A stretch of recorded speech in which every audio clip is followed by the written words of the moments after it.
நம்ம ஆரம்பிக்கலாம். கிறிஸ்து இயேசுக்குள் அன்பாய் அழைக்கப்பட்ட அன்புக்குரிய சகோதர சகோதரிகள் அனைவருக்கும் நம் பிதாவும் நாமத்தினாலும் நம்ம ரட்சகர் மீட்பரா இருக்கிற இயேசு கிறிஸ்து நாமத்தினாலும் கூடி இருக்கிற அனைத்து பரிசுத்தவான்களுக்கும் கிருபையும் சமாதானம் உண்டாவதாக. அன்புக்குரிய சகோதர சகோதரிகளே, நாம் கடைசி கால தீர்க்க தரிசனங்கள் இந்த தொடர் வேதாகத்திலும் நாம் இன்னைக்கு பார்க்க போற பாட்டம் வந்து கிராசிங் த ஜோர்டான் ரிவர். அதுல பாகம் 2 பார்க்க போறோம். அது பார்க்கறதுக்கு முன்னாடி நமது ஜெபத்துல வழிநடக்க முடிய சகோதரன் வேதமுத்து அவர்கள் நம்ம அனைவர் சார்பாக அன்போடு அழைக்கிறோம். ஜெபிக்கலாங்களா? Yes brother. பரிசுத்த நிறைந்த பிதாவே, இயேசு கிறிஸ்துடைய பரிசுத்த நிறைந்த நாமத்துல வேண்டிக் கொள்கிறோங்கப்பா. ஒரு சிறுமந்தையாக எங்களை கூட்டு சேர்த்தின தயவுக்காக நன்றியும் துதியும் ஸ்தோத்திரங்களை எடுக்கிறோங்கப்பா. எந்த நாசமோசம் அணுகாதபடியில் எங்களுக்கு இம்மட்டு உங்களுக்கு பரிசுத்தமான வார்த்தை கேட்க செய்தபடியால நன்றி செலுத்துகிற துதி செலுத்துறங்கப்பா. உங்க பரிசுத்தமான வார்த்தை கேட்டு 100, 60, 30 பணம் கொடுக்கத்தக்கதாக தேவன் அருள் செய்யும்படியாக ஜெபிக்கிறோங்கப்பா.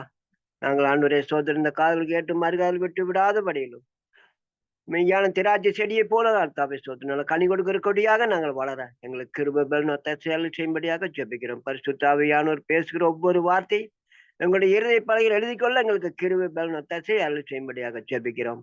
இந்த வானொலி மூலமா கேட்கிற அனைவர் உள்ளத்திலுமே தேவாவியானோர் ஆள்கை செய்யும்படியாக நாங்கள் ஜெபிக்கிறோம். உங்களுடைய பார்த்து எங்களுடைய ஆத்மா சரீரம் முழுதார் பண்ணிக்கிறோம். துதிகரமாக உங்களுக்கே செலுத்துகிறோம். ஏசு கிறிஸ்து நாமத்தில் தாழ்மையோடு வேண்டிக் கொள்கிற பரிசுத்த நிறைந்த நித்திய ஜீவனுள்ள நல்ல பிதாவே, ஆமென். Thank you brother.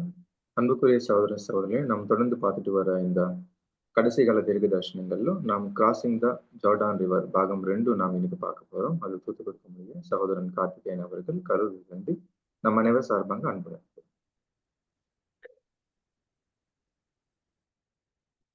தெய்வ சமூகத்தில் மிகவும் அன்பாய் கூட்டிச் சேர்க்கப்பட்ட அன்புக்குரிய சகோதர சகோதரிகளே, உங்கள் யாருக்கும் நம்முடைய பிதாவாகிய தேவனுடைய நாமத்தினாலும் நம்முடைய கர்த்தராகிய இயேசு கிறிஸ்துவினுடைய நாமத்தினாலும் கிருபையும் சமாதானமும் உண்டாவதாக என்ற அன்பு வாழ்த்துக்களை நான் உங்கள் ஒவ்வொருவருக்கும் தெரிவித்துக் கொள்கிறேன். தேவனுடைய ஒரு பெரிதான கிருபையினாலே நாம் அனைவரும் தொடர்ந்து இந்த ஒரு இணையதளத்தின் வாயிலாக இணைந்து இந்த கடைசி கால தீர்க்க தரிசனங்களாக நாம் தியானித்துக் கொண்டு வருகிறோம். இந்த கடைசி கால தீர்க்க தரிசன தொடர் வேதாகம பாடங்களில் கடந்த வாரம் நம்ம வந்து யோர்தானை கடந்து செல்லுதல் அப்படிங்கிற ஒரு டாப்பிக்கை நம்ம ஆரம்பிச்சுக்கிறோம்.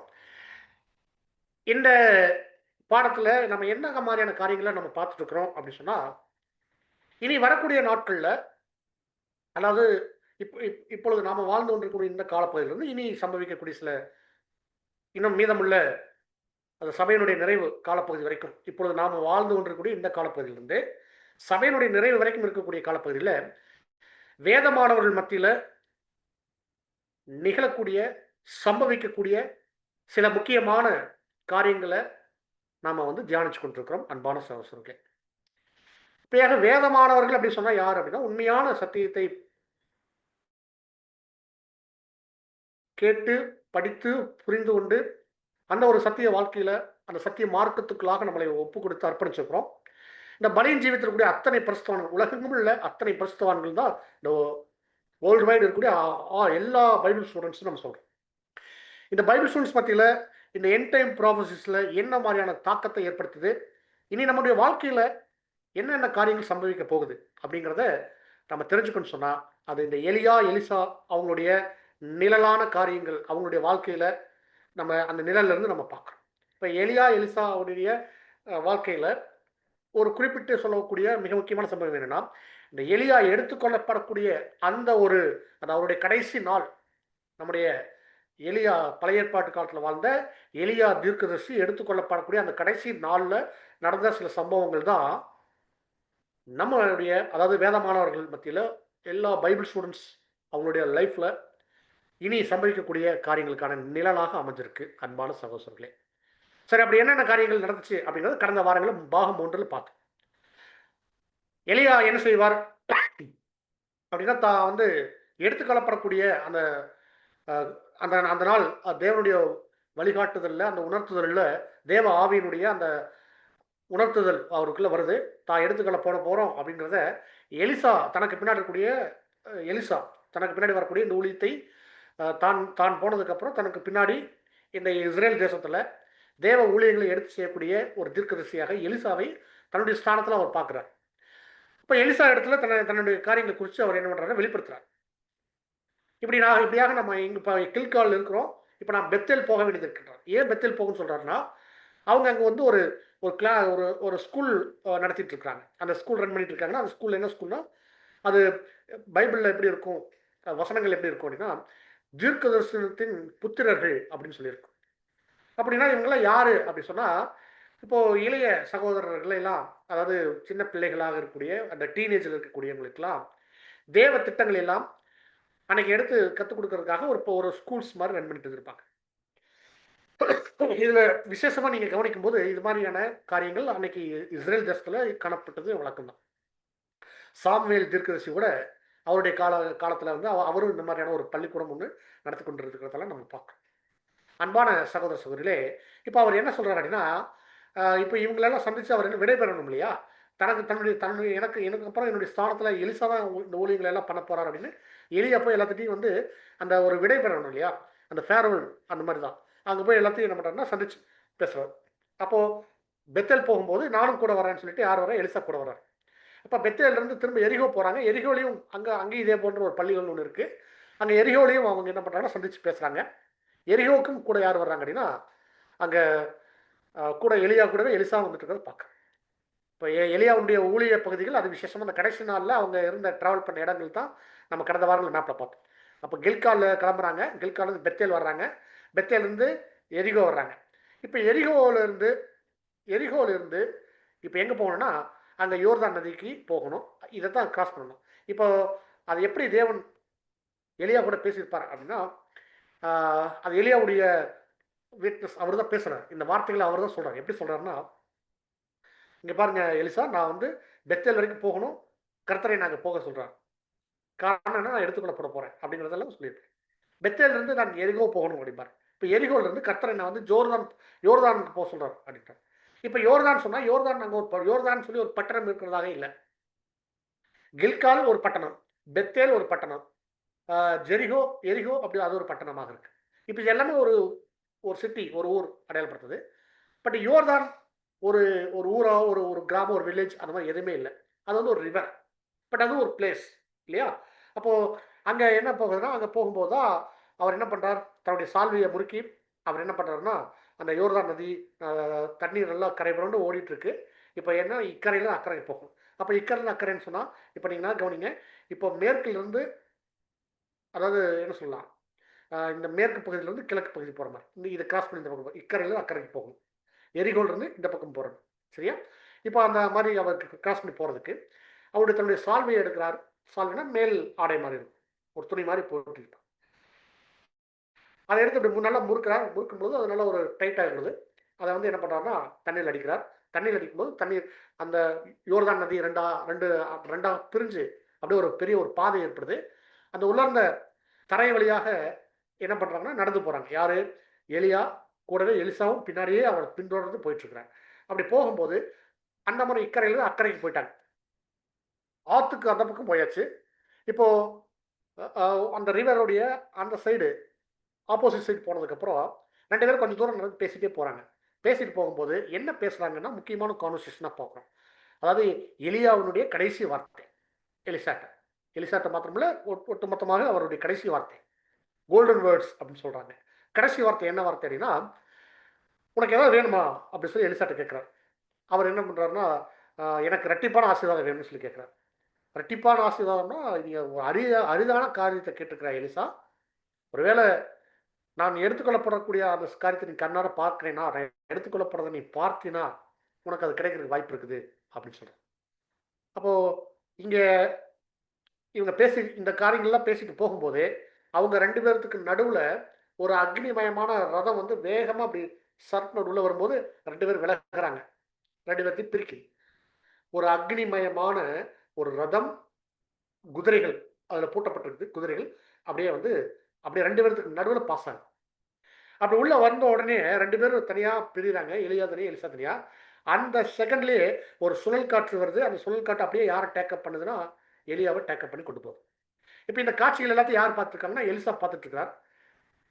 இந்த ஒரு நொடிப்போல ஒரு செகண்டில் கண்ணிமைக்கக்கூடிய நேரத்தில் இதெல்லாம் இந்த சம்பவம் நடக்குது.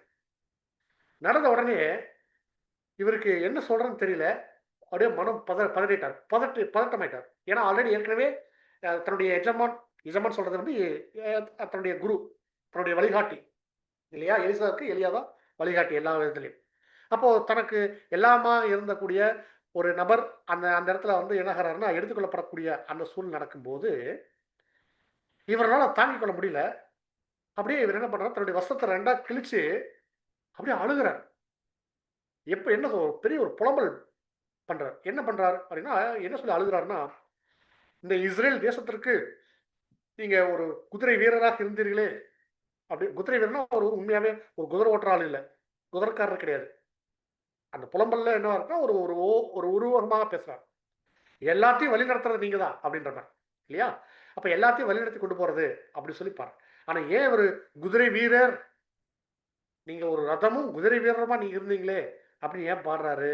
அந்த தன்னுடைய புலம்பல் பாட்டுல அந்த வார்த்தைகள் ஏன் சொல்றாரு அப்படி சொன்னா, அவர் ரொம்ப துக்கப்பட்டு வஸ்திரங்கள் எல்லாம் கிழிச்சு அதுக்கு அடையாளம் தான் துக்கப்படுறது. அப்போ அந்த நிமிஷத்துல அவருக்கு என்ன ஆகுதுன்னா, மேல இருந்து எலியாவுடைய சால்வை எலிசாவுக்கு கீழே விழுகுது. எலிசா அதை தன்னுடைய கையிலால அதை எடுத்துக்கிறார். எடுத்துட்டாரு. அந்த சால்வை கைக்கு வந்தோடனே ஒரு ஆறுதல் அவருக்கு வருது.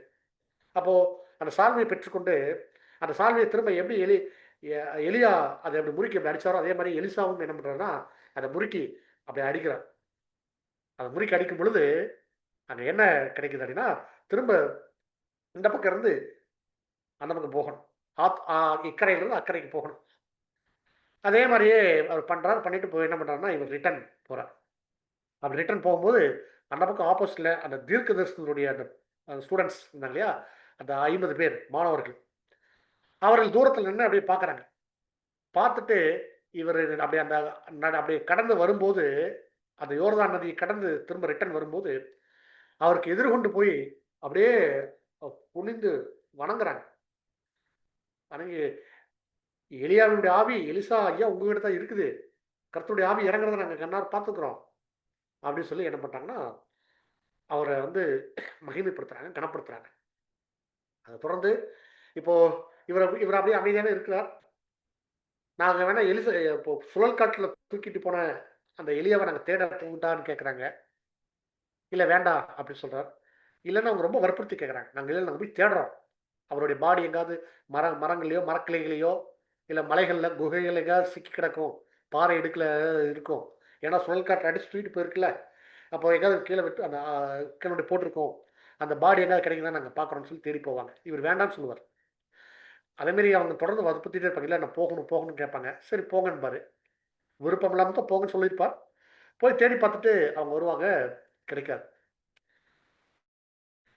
3 நாள் தேடி பார்த்தோம், கிடைக்காது, பாடி கிடைக்கல. திரும்ப வந்தாங்க. அதான் நான் சொன்னேன்ல போக வேண்டாம் சொல்லி, நீங்கள் அப்புறம் போனீங்க அப்படின்ற மாதிரி அங்கே எலிசா சொல்லுவோம். அன்பான சகோதரர், இதோட இந்த போர்ஷன் எண்ட் ஆகுது. இது வரைக்கும் நம்ம இந்த பார்ட் நம்ம எடுத்துக்கிறோம். இது இந்த எலிசாவுடைய சம்பவங்களை குறித்து நம்ம பார்க்கும்போது இது கரெக்டாக எக்ஸாக்டாக எங்கே நடக்குதுன்னா, இப்போ நம்ம வாழ்ந்துக்கூடிய இந்த 7ஆம் கால சபையின் பரிசுத்தவான்கள் மத்தியில் நடைபெறக்கூடிய சம்பவத்துக்கு ஒரு நிழலாக இருக்குது. இப்போ இவ்வளோ நேரம் பார்த்த சம்பவம், இந்த சம்பவத்தினுடைய ஆரம்பத்திலிருந்து முடிவு வரைக்கும் நம்ம எடுக்கலாம். சரியா? அப்போ 7ஆம் கால சபை எங்கே ஆரம்பிக்குது? 1874 ஆரம்பிக்குது. அதே மாதிரி இந்த சம்பவம் எங்கே ஆரம்பிக்குது அப்படின்னா கில்காலில் ஆரம்பிக்குது. அப்போ கில்கால் எதுக்கு அடையாளம் அப்படின்னா 1874 நம்முடைய கர்த்தராகிய இயேசு கிறிஸ்து இந்த பூமிக்கு 2ஆம் வரியில் வந்திருந்த அந்த வருடத்தை அடையாளப்படுத்தி கூறப்பட்டிருக்கு. அங்கிருந்து சம்பவம் ஆரம்பிக்குது. அடுத்து அவங்க பெத்தேல் போனாங்க. பெத்தேல் எதற்காக அடையாளமாக இருந்துச்சு அப்படின்னா 1878 பரிசுத்தவான்களோட உயிர்த்தெழுதல். அது மாத்திரமல்ல, அங்கே ஜியோன் மூமெண்ட் அப்படின்னு சொல்லி இஸ்ரேல் ஆரம்பிக்குது அதே அந்த வருஷம். அதே வருஷத்தில் இன்னொரு சம்பவம் நடக்குது. அதான் நம்ம சார்லஸ் டீஸ் ரசல் 7ஆம் சாமியினுடைய தூதன் தன்னுடைய ஊழியத்தை வெகு முனைப்போடு ஆரம்பிச்சிருக்கிறார். நல்ல ஃபுல் ஜோராக ஆரம்பிச்சிருக்கிறார். 1878 அது பெத்தேலில் ஆரம்பிக்கும். அதனால தான் பிரதர் ரசல் அவருடைய அந்த பில்டிங்கு, அந்த வாட்ச் டவரு, அவங்க ஊழியங்கள் பண்ணிட்டு இருந்தது, அந்த பிரிண்டிங் ப்ரெஸ் இருந்த இடம், அவங்க தங்கி இருந்த அந்த இடம், அந்த ஒட்டுமொத்த ஒரு 6-7 மாடி கட்டணம் சொல்லுவாங்க. 7th ஃப்ளோர் இருக்கும் அந்த பில்டிங். ஐ திங்க் அப்படி தான் நினைக்கிறேன். அந்த பில்டிங்க்கு பெத்தேல் ஹோம் அப்படின்னு அவங்க பேர் வச்சுருந்தாங்க. கரெக்டாக அது அப்படியே எங்கேயும் மேட்சா. இப்போ நீங்கள் நல்லா கவனிச்சு பாருங்கள் அன்பான சகோதரர்களே. அடுத்தது அவங்க எங்கே போகிறாங்க? பெத்தேல்லே முடியல. அடுத்து எரிகோ போகிறாங்க. 1881 அடையாளப்படுத்துது. அது என்ன அப்படின்னு சொன்னால், அங்கே இப்போ அங்கே எப்படி ஒரு அந்த இணையான யுகங்களில் நம்ம அந்த அந்த அந்த அந்த இயருடைய கம்பேரிசன் பார்த்துருப்போம். அந்த அந்த அந்த கம்பேரிசனில் என்ன அப்படின்னா, அந்த ஆவியில் ஜெனிப்பிக்கப்படக்கூடிய காரியங்களாகட்டும், அது தொடர்ந்து நடக்கக்கூடிய எல்லா விஷயங்களும் ஒரு எண்டுக்கு வரப்போகுது அப்படின்னு 81 குறித்து ஒரு ப்ரிடிக்ட் பண்ணுறாங்க. அது இல்லை. அப்போ எரிகோவும் இல்லை. அடுத்து எங்கே போகுதுன்னா யோர்தான் தான் போகணும். இவர் எடுத்துக்கொள்ளப்படணும்னா அங்கே யோர்தான் போகணும் அப்படிங்கிறோம். அப்போ எடுத்துக்கொள்ளப்படுறதுனா என்ன? சபையினுடைய நிறைவை அடையாளப்படுத்துறதாக நம்ம பார்க்குறோம் அன்பான சகோதரர்களே. அங்கே எலியா எடுத்துக்கொள்ளப்படுறது சபையினுடைய நிறைவாக அங்கே கருத்தில் வச்சு தான் நம்ம பார்க்குறோம். அப்போ அங்கே யோர்தானை கடந்து போகிறதுக்கு முன்னாடி சில இந்த சம்பவங்கள் நடக்குது. அப்போ எலியா எலிசா 2 பேரும் ஒன்றா தான் ட்ராவல் பண்ணுறாங்க. அதுக்கு என்ன அடையாளம்? சபையும் திரள் கூட்டம் ஒன்றா தான் இருப்பாங்க. இந்த சபை திரள் கூட்டம் அப்படின்னு சொன்னால் ஒன்றா எங்கே இருக்கிறாங்க? இந்த வேதமானவர் ஐக்கிய சபைகளுக்குள்ளாக இந்த பைபிள் ஸ்டூடெண்ட்ஸ், அது அந்த பைபிள் ஸ்டூடெண்ட்ஸ்குள்ளாக இருக்கிறாங்க. அதை நம்ம பார்க்குறோம். பைபிள் ஸ்டூடெண்ட்ஸ் அப்படின்னு சொல்கிறது உலகம் முழுக்க இருக்கக்கூடிய வேதமானவர்களுக்கு தான் யார் இருக்காங்க? சபையும் இருக்காங்க, திரள் கூட்டமும் இருக்காங்க. இன்னும் சொல்லப்போனால் இன்னொரு வகுப்பாரும் இருக்கிறாங்க, 2ஆம் மரத்துக்கு போகிறவங்க இருக்கிறாங்க. இப்போ நம்ம அதை பற்றி நம்ம எடுக்க போகிறதில்ல. சபை திரள் கூட்டம் 2 வகுப்பாரும் இருக்கிறத நம்ம பார்க்குறோம். அப்போ சபையும் திரள் கூட்டமும் ஒன்றாத்தான் தன்னுடைய ஓட்டத்தை ஓடிட்டு இருக்காங்க. அப்போ இந்த இடத்துல இவங்க 2 பேருமே சேர்ந்து வேதமானவர்கள் என்ன பண்ணிட்டு இருக்காங்க அப்படின்னா, ஒரு ஸ்கூல் ரன் பண்ணிட்டு இருக்காங்க. அந்த ஸ்கூல் தான் என்ன அப்படின்னா, நம்ம ஹார்வெஸ்ட் ஒர்க்கு ஃபாலோ கிளாஸ் நடத்திட்டு இருக்கோம் இல்லையா? அதான் தேவனுடைய தீர்க்கதரிசிகளுடைய புத்திரர்கள், த சன் ஆஃப் த ப்ராஃபிட்ஸ். அப்போ ப்ராஃபிட் அதாவது என்ன அப்படின்னா, தீர்க்கதரிசிகள் யாராக இருந்துறாங்க அப்படின்னா, ஒன்று எலியா, எலிசா. இவங்க 2 பேருமே தீர்க்கதரிசிகள். இப்போ தீர்க்கதரிசிகளுடைய புத்திரர்கள் அப்படின்னு சொன்னால் இவர்கள் மூலமாக அங்கே வளர்த்தப்படக்கூடிய, இவங்க பெற்றெடுத்த இவங்களுடைய பிள்ளைகள் அல்ல, அவங்க சத்தியத்தின் மூலமாக பெற்றெடுத்த பிள்ளைகள். அப்படி தான் நம்ம பார்க்கணும் இல்லையா? அப்போ பிள்ளைகள் அப்படின்னு சொன்னால் நாம் சத்தியத்தில் சத்தியம் சொல்லக்கூடிய பெயர் கிறிஸ்தவ மண்டலங்களில் இருக்கக்கூடிய நம்மகிட்ட வந்து ஒட்டுமொத்த கிறிஸ்தவ மண்டலம் அடையாளப்படுத்தாது. மாறா நம்மகிட்ட வந்து வேதமானவர்கள் நடத்தக்கூடிய ஒவ்வொரு கூட்டத்திலையும் கலந்து கொண்டு அந்த சத்தியத்தை கேட்டு, ஆனால் எந்த ஒரு முடிவுக்கும் வராமல் இருக்காங்க பாருங்க. ஒரு ஞானஸ்தான உடன்படிக்கைகளை வராமல், தங்களை தேவனுக்காக அர்ப்பணிக்காம, எந்த நிலையும் அடையாமல் இருக்கிறாங்க. உள்ள பைபிள் ஸ்டூடெண்ட்ஸ்ல வந்தால் தானே நீ பேப்டிசம்லாம் எடுத்து உள்ளே வந்தால் தானே அவங்க சபையாவது திரள் கூட்டமாக ஏதாவது ஆக முடியும் இல்லையா? இன்னும் எந்த நிலையும் அடையாளப்படுத்தாமல் தங்களை யாருமே ஒன்றும் நிரூபிக்காத நிலையில் இருக்கிறவங்க தான் யார் அப்படின்னா, நம்மகிட்ட பாடம் கேட்டு திரும்ப போனவங்க, இல்லை எந்த முடிவும் எடுக்காமல் எத்தனையோ சகோதர சகோதரிகள் இருக்காங்க இல்லையா? அவங்க எல்லாருமே யார் அப்படின்னா நமக்கு குழந்தைகள் போல தான் இல்லையா? அப்போ நமக்கு குழந்தைகளாக அவங்க இருக்கிறதா இங்கே இந்த 50 பேர் அடையாளப்படுறாங்க. இப்போ அவங்க தான் என்ன பண்ணுறாங்கன்னா, தூரத்தில் நின்று அவங்க எங்கே இருக்காங்க? யோர்தான் கரைகளையே, அவங்க கரையே ஏறல, கடைசி வரைக்கும் அவங்க கரையேற மாட்டாங்க, அந்த ஆற்றுகளே இறங்க மாட்டாங்க. யோர்தான் நதிக்குள்ள யார் இறங்குவா அப்படின்னா, ஒன்று எலியா இல்லை எலிசா. அப்போ நாம் வந்து என்ன இருக்கணும்? எலியா எலிசா ரெண்டு வகுப்பார். ஒன்று சபையாவது திரள் கூட்டமாவது ஏதோ ஒன்றுலையா வந்துடணும் இல்லையா? அந்த எதுலையுமே வராமல் இவங்க அப்படி கரையிலே நிற்கிறாங்க. அந்த கேட்டகரியில் தான் அவங்க இருக்கிறத நம்ம பார்க்குறோம். சரிங்களா? இப்போ எலியா சபை வகுப்பாருக்கு அடையாளம் அப்படிங்கிறதையும், எலிசா திரள் கூட்டத்துக்கு அடையாளமும், இப்போ இந்த தீர்க்கதரிசியினுடைய புத்திரர்கள் பாருங்க, இந்த எந்த கேட்டகரியில் சேராத ஆட்கள் அப்படின்னு சொல்லி பார்க்க. அப்போ நம்ம கடந்த வாரங்களில் நம்ம எதோட நம்ம முடிச்சிருந்தோம் அப்படின்னா, இந்த இயர் கோட் பண்ணியிருந்ததோடு நம்ம முடிச்சிருந்தோம். இயர் கோட் பண்ணியிருந்தோம்னா 77, 78, 81, 1914 இந்த 4 வருடங்களையும் குறித்து 2வது வால்யூமில் சபையினுடைய நிறைவு காரியங்களை குறித்து சகோதரர் ரசல் அவருடைய ஆராய்ச்சியினுடைய பாடங்களாக அநேக காரியங்கள் இந்த தொகுதி 2ல் கொடுத்துருக்கதை நம்ம படிச்சிருக்கிறோம். அதில் அவர் ப்ரெடிக்ட் பண்ணது 1914 இயர்ஸ் வந்து சர்ச் கம்ப்ளீட் ஆகும் அப்படிங்கிறது அவருடைய மிக முக்கியமான ஒரு வருடங்களாக இருந்துச்சு. ஆனாலும் தேவ திட்டம் அப்படியாக அமையலை. அப்போ அவர் என்ன செய்கிறார் அப்படின்னா, ஒருவேளை நம்ம யோசித்தோம், நம்மளுடைய யோசனைகள் வேறு, தேவனுடைய யோசனைகள் வேறு அப்படி சொல்லி அவர் எளிமையாக அதிலிருந்து கடந்து போயிட்டார். தன்னுடைய தேவ சித்தத்திற்காக தன்னுடைய காரியத்தை அப்படியே விட்டு கொடுத்து, அதை ஒப்பு கொடுத்து அதுக்கு கீழ்ப்படிச்சு போயிட்டார் ரசல். இப்போ நாமளும் அப்படித்தான். இப்போ எந்த இடத்துல எப்போ சபை நிறைவடையும் அப்படின்னு நம்ம எதிர்பார்க்க முடியாது. அது நிறைவடையும் போது நிறைவடையும். நம்ம தயாராக இருக்கணும். எந்த வருடங்களாக இருந்தாலும் நம்ம தயாராக இருக்கணும் அப்படிங்கிற ஒரு மனநிலைக்கு நம்ம வந்துட்டோம். அந்த மனநிலைக்கு வந்ததுக்கான காரணம் கூட இந்த ஒரு பெரிய ஒரு கிரேட் டிசப்பாயின்மெண்ட் நம்ம சொல்லலாம். அந்த 1914 ஏற்பட்ட ஒரு கிரேட் டிசப்பாயின்மெண்ட்டை நம்ம சொல்லலாம். அன்பான சகோதரர்களே, இப்போ வருடங்கள் இந்த இடத்துல நம்ம பொருத்தி பார்க்குறது சரியாக இருக்குமா அப்படின்னா, அது சரியாக இருக்காது. அது தவறாகத்தான் இருக்கும்.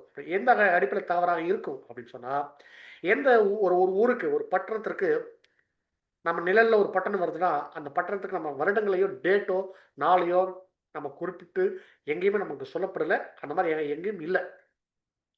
அப்படி சொல்லக்கூடாதுன்னா தெரியாது. அது தவறா அப்படின்னா தவறும் இல்லை. சரி, அப்போ நம்ம ஏன் இது பார்க்க இன்னொரு வேற கோணத்தில் எப்படி பார்க்கலாம் அப்படின்னா, அநேக இடங்கள்ல நம்ம வந்து ஒரு பட்டணம், ஒரு ஊர், ஒரு தேசம், ஒரு ஒரு ஒரு நாடு, ஒரு கண்ட்ரி, இந்த மாதிரி எது வந்தாலும் அதை நம்ம எப்படி பார்ப்போம், ஒரு அமைப்புக்கு அல்லது ஒரு கவர்மெண்ட்டுக்கு அடையாளமா நம்ம பார்ப்போம். உதாரணமா பாபிலோன் அப்படின்னா பாபிலோன் பட்டணம், த சிட்டி, பாபிலோன் சிட்டி அப்படின்னா அது கிறிஸ்டாண்டம். கிறிஸ்டாண்டம் சொன்னா ஆன்டி கிறிஸ்ட், அந்தி கிறிஸ்து அமைப்பு. சரியா? இப்போ எகிப்த், எகிப்த் வேர்ல்டு, உலகத்திற்கு அடையாளமாக. ஜெருசலேம், ஜெருசலேமா அது சர்ச் கிளாஸ், மேலான ஜெருசலேம் அப்படின்னா சபைக்கு அடையாளமாக நம்ம பார்க்குறோம். அப்போ ஒரு ஊரோடைய பெயர் வருதுன்னா அது ஒரு அமைப்பிற்காகவோ அல்லது ஒரு கவர்மெண்ட்டுக்கு அடையாளமாக நம்ம பார்க்கணும். சோதம் குமாரா அப்படின்னா சோதம் குமாரானா அது ஒரு அன்னிகிறிஸ்து அமைப்புக்கு அடையாளமாக நம்ம பார்க்கணும். சரிங்களா? அப்போ அன்புக்குரிய சகோதர சகோதரிகளே, இப்போ அநேக நேரங்களில் நம்ம வந்து ஒவ்வொரு ஊருக்கு ஒவ்வொரு வருடங்களை கொடுக்கறது வந்து எந்த வகையில் சரியா இருக்காது அப்படின்னா, இப்படி இருக்காதுங்கிறத நம்ம கடந்த வாரங்களில் நம்ம அதை குறித்து பார்த்தோம். இப்போ இதில் ஏதோ தவறு இருக்குன்னா தவறு இல்லை, அப்படி தவறுன்னு சொல்ல முடியாது. நம்ம இங்கே இந்த நிழல்ல எலியா எடுத்துக்கொள்ளப்படுறது சபையுடைய நிறைவு அப்படின்னு சொல்லி பார்த்தோம்னா, அப்போ எலியா வந்து கில்கால்லையே பட வேண்டியது, ஆனால் அங்கே இல்லை. சரி, பெத்தேல்லையாவது வந்து எடுத்துக்கொள்ளப்பட்டாரா? பெத்தேலும் இல்லை. ஏன்னா கர்த்தர் என்ன சொன்னார் அப்படின்னா, நீ நீ பெத்தேல் மட்டும் போ அப்படின்னு சொல்லி கில்கால் இருக்குன்னு சொன்னார். அப்போ பெத்தேல் போயாச்சு. அப்போ 74லேருந்து 78 வந்தாச்சு. அங்கே 74 இல்லை, 78 இல்லை. இப்போ பெத்தேல்ல நீ எரிகோ மட்டும் போ அப்படின்னா, அப்போ எரிகோவுக்கும் போய் அங்கேயும் வெயிட் பண்ணுறாங்க, அங்கேயும் இல்லை. அப்போ அங்கே இல்லை, அப்போ யோர்தானுக்கு போ அப்படின்னு, யோர்தான் மட்டும் போ அப்படின்னா யோர்தான் மட்டும் போகும்போது தான் அங்கே எடுத்துக்கொள்ளப்படுறாங்க. அப்போது 4 வருது இல்லையா, அந்த 4 ஸ்டேஜஸ், அந்த 4 ஸ்டேஜஸ் தான் ரிசல்ட். இது அழகாக வருஷங்களை குறிப்பிட்டு சொல்லும்போது அது மிக பொருத்தமாக தான் இருக்குது. நீங்கள் 2வது வால்யூம்ல அந்த சாப்டர் நீங்கள் படித்து பார்க்கும்போது எலியா முந்தி வர வேண்டியது அப்படிங்கிற அந்த சாப்டர் படிக்கும்போது இது மிகச்சரியாக தான் பொருந்து வர மாதிரி இருக்கும். அதில் நம்ம தவறே சொல்ல முடியாது, தவறும் இல்லை தான். ஆனால் நம்ம இப்படி பொருத்தி பார்க்குறதுல என்ன இல்லை, அந்த சபையோட நிறைவை நம்ம குறிப்பிட்டு காட்டலையே அப்படின்றதுனால இது என்ன பண்ணுறோம்னா நம்ம வேண்டாம் சொல்லி எடுக்கிறோம். தொடர்ந்து கடந்த வாரங்களில் எலியா, எலிசா, அந்த தீர்க்கசனுடைய புத்திரர்கள் இவங்களை எல்லாத்தையும் முடிச்சு அந்த பிளேசஸ் எல்லாத்தையும் பார்த்துட்டோம். இப்போ யோர்தானுக்கு வரும்போது அங்கே என்ன பண்ணலாம் அப்படின்னா, யோர்தானில் அங்கே என்ன இருக்குது அப்படிங்கும்போது அங்கே யோர்தான் நதியில் இவங்க பக்கத்தில் நெருங்கும் பொழுது அவர் என்ன செய்கிறார் அப்படின்னா ஒரு வசனங்கள் நம்ம வாசிக்கலாம். 2 ராஜாக்கள் 2ஆம் அதிகாரம் 7-8 வசனங்கள் வாசிக்க சகோதரி.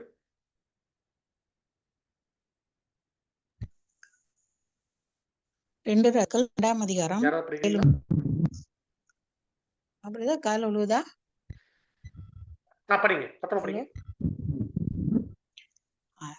தீர்க்கதரிசிகளின் புத்திரரில் 50 பேர் போய் தூரத்திலே பார்த்து கொண்டு நின்றார்கள்.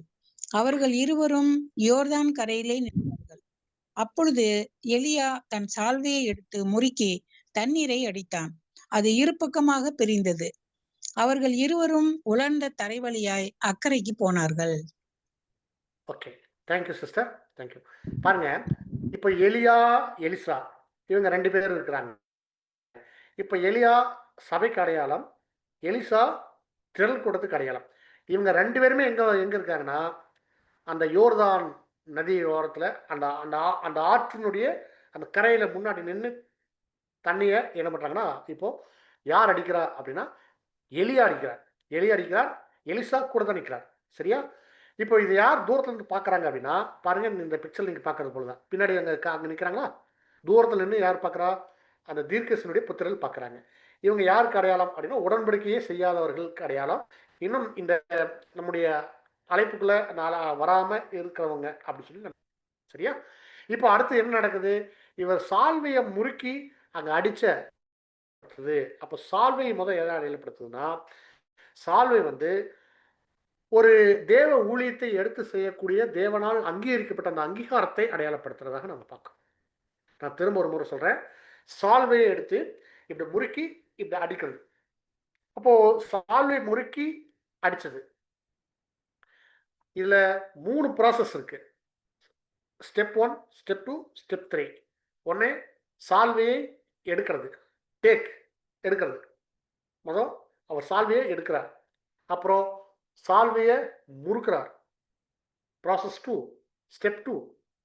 அடுத்தது என்ன பண்றாருன்னா தண்ணீரை அடிக்கிறார். 3 விஷயம் இருக்கு. இப்ப முதல்ல சால்வையை எடுக்கிறார்.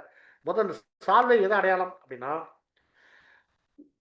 எலியா செய்து கொண்டிருந்த இஸ்ரேல் தேசத்துல அவர் சமஸ்த இஸ்ரேலுக்கும் அவர் ஒரு நல்ல ஒரு தீர்க்கதரிசியா இருந்தார். தேவனுடைய ஒரு ஒரு உண்மை உத்தமுள்ள ஒரு அடையாளம். தேவனால் அவருடைய ஊழியங்கள் அங்கீகரிக்கப்பட்டிருக்குது. அவர் அநேக ஊழியங்கள் செய்திருக்கிறார் அப்படிங்கிறதுக்கான அடையாளத்தை காட்டுது. அப்ப சால்வை அவரிடத்துல இருக்குது. அந்த சால்வை தான் அவர் என்ன பண்றாருன்னா, அவர் தன்னுடைய மேல் இருக்கக்கூடிய உடம்புல இருக்கக்கூடிய அந்த சால்வை எடுத்து அப்படி அப்படி முறுக்கிறார். அப்படி முறுக்கிறது எதுக்கு அடையாளம்னா, வைராக்கியம், ஜீல்.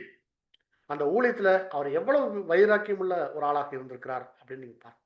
இப்ப எலியாவுடைய ஊழிய காரியங்களை குறித்து நீங்க பார்க்கும்போது, அன்பான சகோதர சகோதரிகளே, எலியா என்ன செய்யறார் அப்படின்னா, அநேக காரியங்கள் எலியாவை குறித்து நம்ம நிறைய படிச்சிருக்கிறோம். அதுல அவரு அவர் சொன்ன தீர்க்கதரிசன நிமித்தமா, அவர் செய்த ஊழியத்தின் நிமித்தமா, அவர் கொலை செய்யறதுக்காக ராஜாவும் அந்த அந்த ஏசபேல் எல்லாம் வந்து அவரை ரொம்ப துரத்தி எடுத்துட்டு இருப்பாங்க. அப்ப இவர் என்ன பண்றாருன்னா, சாவுக்கு பயந்தெல்லாம் போய் எங்க போயிருக்காருன்னா, குகைகள் எல்லாம் போய் ஒளிஞ்சிட்டு எல்லாம் இருப்பார். அந்த இடத்துல வந்து தூதன் வந்து அவர் என்ன பண்றாருன்னா, தட்டி எழுப்பி தைரியமா இரு அப்படின்னு சொல்லிட்டு அவர் சோர்ந்து ஒரு ஒரு மரண படுக்கைக்கெல்லாம் போயிடுவார். அப்ப அவருக்கு என்ன சாப்பாடு போசி கொடுத்து நல்லா சாப்பிட வச்சு தெம்பா அவரை வந்து திரும்ப கூட என்ன பண்ணுவாருன்னா, சாப்பிட்டு தூங்கிடுவார். அப்ப திரும்ப வந்து மறுபடியும் தூதன் வந்து தட்டுறாரு. தட்டி, "எ- எலியா, வாட் ஆர் டூயிங் ஹியர்? என்ன நீங்க இங்க வந்து சாப்பிட்டு இங்க படுத்திருக்கீங்க? எந்திரிங்க, எந்திரிச்சு வந்து பாருன்னு சொல்லிட்டு அந்த ஒரே மலையை வந்து கூட நிறுத்தி அந்த அந்த மலையில் நடக்கக்கூடிய தரிசனங்கள் எல்லாம் காட்டுவார். அந்த தரிசனங்கள்லாம் பார்க்கும்போது அவருக்கு ரொம்ப ஜீல் ஆயிடும். ஓகே, நமக்கு இன்னும் நிறைய வேலைகள் இருக்குது அப்படின்னு. அவர் தவறும் பொழுதும், அவர் தவறா சில விஷயங்கள் செய்யும் பொழுதும், அவர் பயப்படும் பொழுதும் அவருக்கு தைரியத்தையும், அவர் சோர்ந்து போகும்போது அவருக்கு நல்ல ஒரு போசாக்கு நல்ல ஒரு ஆகாரத்தையும், அவர் களைத்து போகும்போது அவருக்கு நல்ல தண்ணீரையும் சாப்பாடு எல்லாத்தையும் கொடுத்து தேவன் அவரை என்ன பண்றாருன்னா நல்ல அருமையா வழிநடத்திட்டு வந்தார். அப்போ ஒவ்வொரு இடத்துலயும் அவர் ரொம்ப வைராக்கியமா இருந்தார். எந்த அளவுக்கு வைராக்கியமா இருந்தாருன்னா, ஒரு முறை வந்து அவர் என்ன பண்ணுவாருன்னா, தேவன் வந்து எலியாட்ட பேசும்போது ஒரு ஒரு ஒரு பாயிண்ட் சொல்லியிருப்பார். என்ன சொல்லியிருப்பாருன்னா, நான் மட்டும் தான் இருக்கிறேனா அப்படின்னு எலியா கேட்பார். உங்களுக்கு உத்தமமும் உண்மையுள்ள ஊழியக்காரன் நான் மட்டும் தான் இருக்கிறேனா அப்படின்னு. இல்ல இல்ல, பாகாலுக்கு முழங்கால் படியிடாத ஆயிரக்கணக்கான பேர் இருக்கிறாங்கப்பா. நான் அவங்களெல்லாம் எங்க வச்சிருக்கிறேன்? இஸ்ரேலுக்குள்ளே வச்சிருக்கிறேன் அப்படின்னு சொல்லுவார். வேற எங்கேயும் வெளியே கூட இல்லை, இஸ்ரேலுக்குள்ளே வச்சிருக்கிறேன் அப்படின்னு சொல்லும்போது, அப்போ அவருக்கு அவருடைய அவருடைய எண்ணங்கள் கூட தவறான எண்ணங்கள் இருக்கும்போது கூட அது எல்லாத்தையும் மாற்றி இவரெல்லாம் ரெடி பண்ணார். எப்படி ரெடி பண்ணார்னா, அப்படியே இன்னைக்கு அன்னைக்கு தேவன் எலியாவை எப்படி ரெடி பண்ணாரோ, எப்படி ஊக்கப்படுத்தினாரோ, எப்படி பலப்படுத்தினாரோ, அதே மாதிரி இன்னைக்கு சபை வகுப்பாளர் இருக்கக்கூடிய நம்ம எல்லாரையும் தேவன் அப்படியாக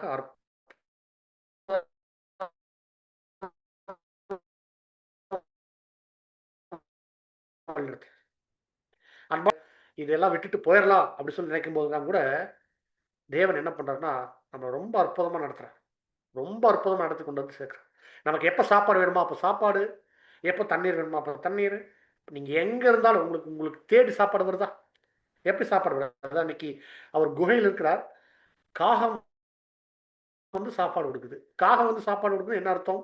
காகம் அதாவது அது காகம் வந்து அது சுத்தமான பறவையே இல்லை. அது அசுத்தமான பறவை. ஆனா அசுத்தமான பறவை கூட வந்து போஷிக்கும். அப்படின்னா நீங்க நல்லா கவனிச்சு பாருங்க. தேவனுடைய பிள்ளைகள் எங்க இருந்தாலும் அவங்களுக்கான போஷாக்கு கிடைக்குது. இப்ப பாருங்க, நம்ம எல்லாரும் வீட்டில் இருக்கிறோம். வேற வேற இடங்கள் இருக்கிறோம். ஆனா நம்ம வீடு தேடி நம்ம இருக்கிற இடம் தேடி நமக்கு சாப்பாடு வருது இல்லையா? இதுதான் நிழல்.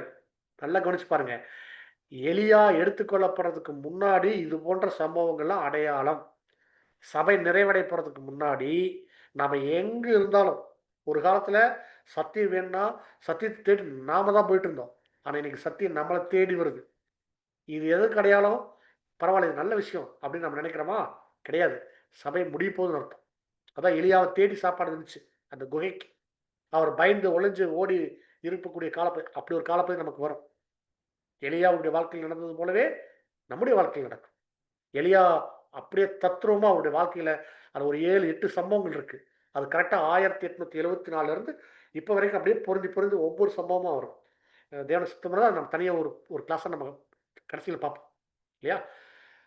அப்போ இந்த மாதிரியான சம்பவங்கள் தேவனுடைய வழிகாட்டுதெல்லாம் அவர் உணரும் பொழுது அவருக்குள்ள ஒரு வைராக்கிய வாஞ்சை உருவாகும். எலியாவுக்குள்ள இருந்த வைராக்கியம் தான் எப்படியாவது என்ன ஆகணும், தான் எடுத்துக்கொள்ளப்படணும்னு சொல்லும்போது தேவன் சொன்னா பயம் வரல, சந்தோஷம் தான் அவருக்கு வந்திருக்கு. அதுக்கு அவர் தன்னை ஒப்பு கொடுத்து போறாரு. இப்போ நான் உங்களுக்கு மத்தியில் என்ன ஒரு விஷயத்தை நான் சொல்றேன். இப்போ நாம நாளைக்கு இறந்துருவோம், நாளைக்கு நம்ம உயிரோடு இருக்க போறதில்ல அப்படின்னு தேவன் நமக்கு சொல்லிட்டார். நாம என்ன செய்வோம்? இப்போ தேவன் இன்னைக்கு உங்களோட பேசிட்டாருங்க, இன்னைக்கு நைட்டு உங்களோட பேசுறாரு. நாளைக்கு சாயங்காலம் வரைக்கும் தான் நீங்க உயிரோடு இருப்பீங்க. நாளைக்கு சாயங்காலம் சரியாக 6 மணிக்கு நீங்க இறந்துருவீங்க அப்படின்னு தேவன் சொன்னா நம்முடைய மனசு என்ன சொல்லும்? நமக்குள்ள ஏதோ எண்ணங்கள் ஓடும். முதல்ல ஒரு சில பேருக்குள்ள பதட்டம் ஆயிடும்.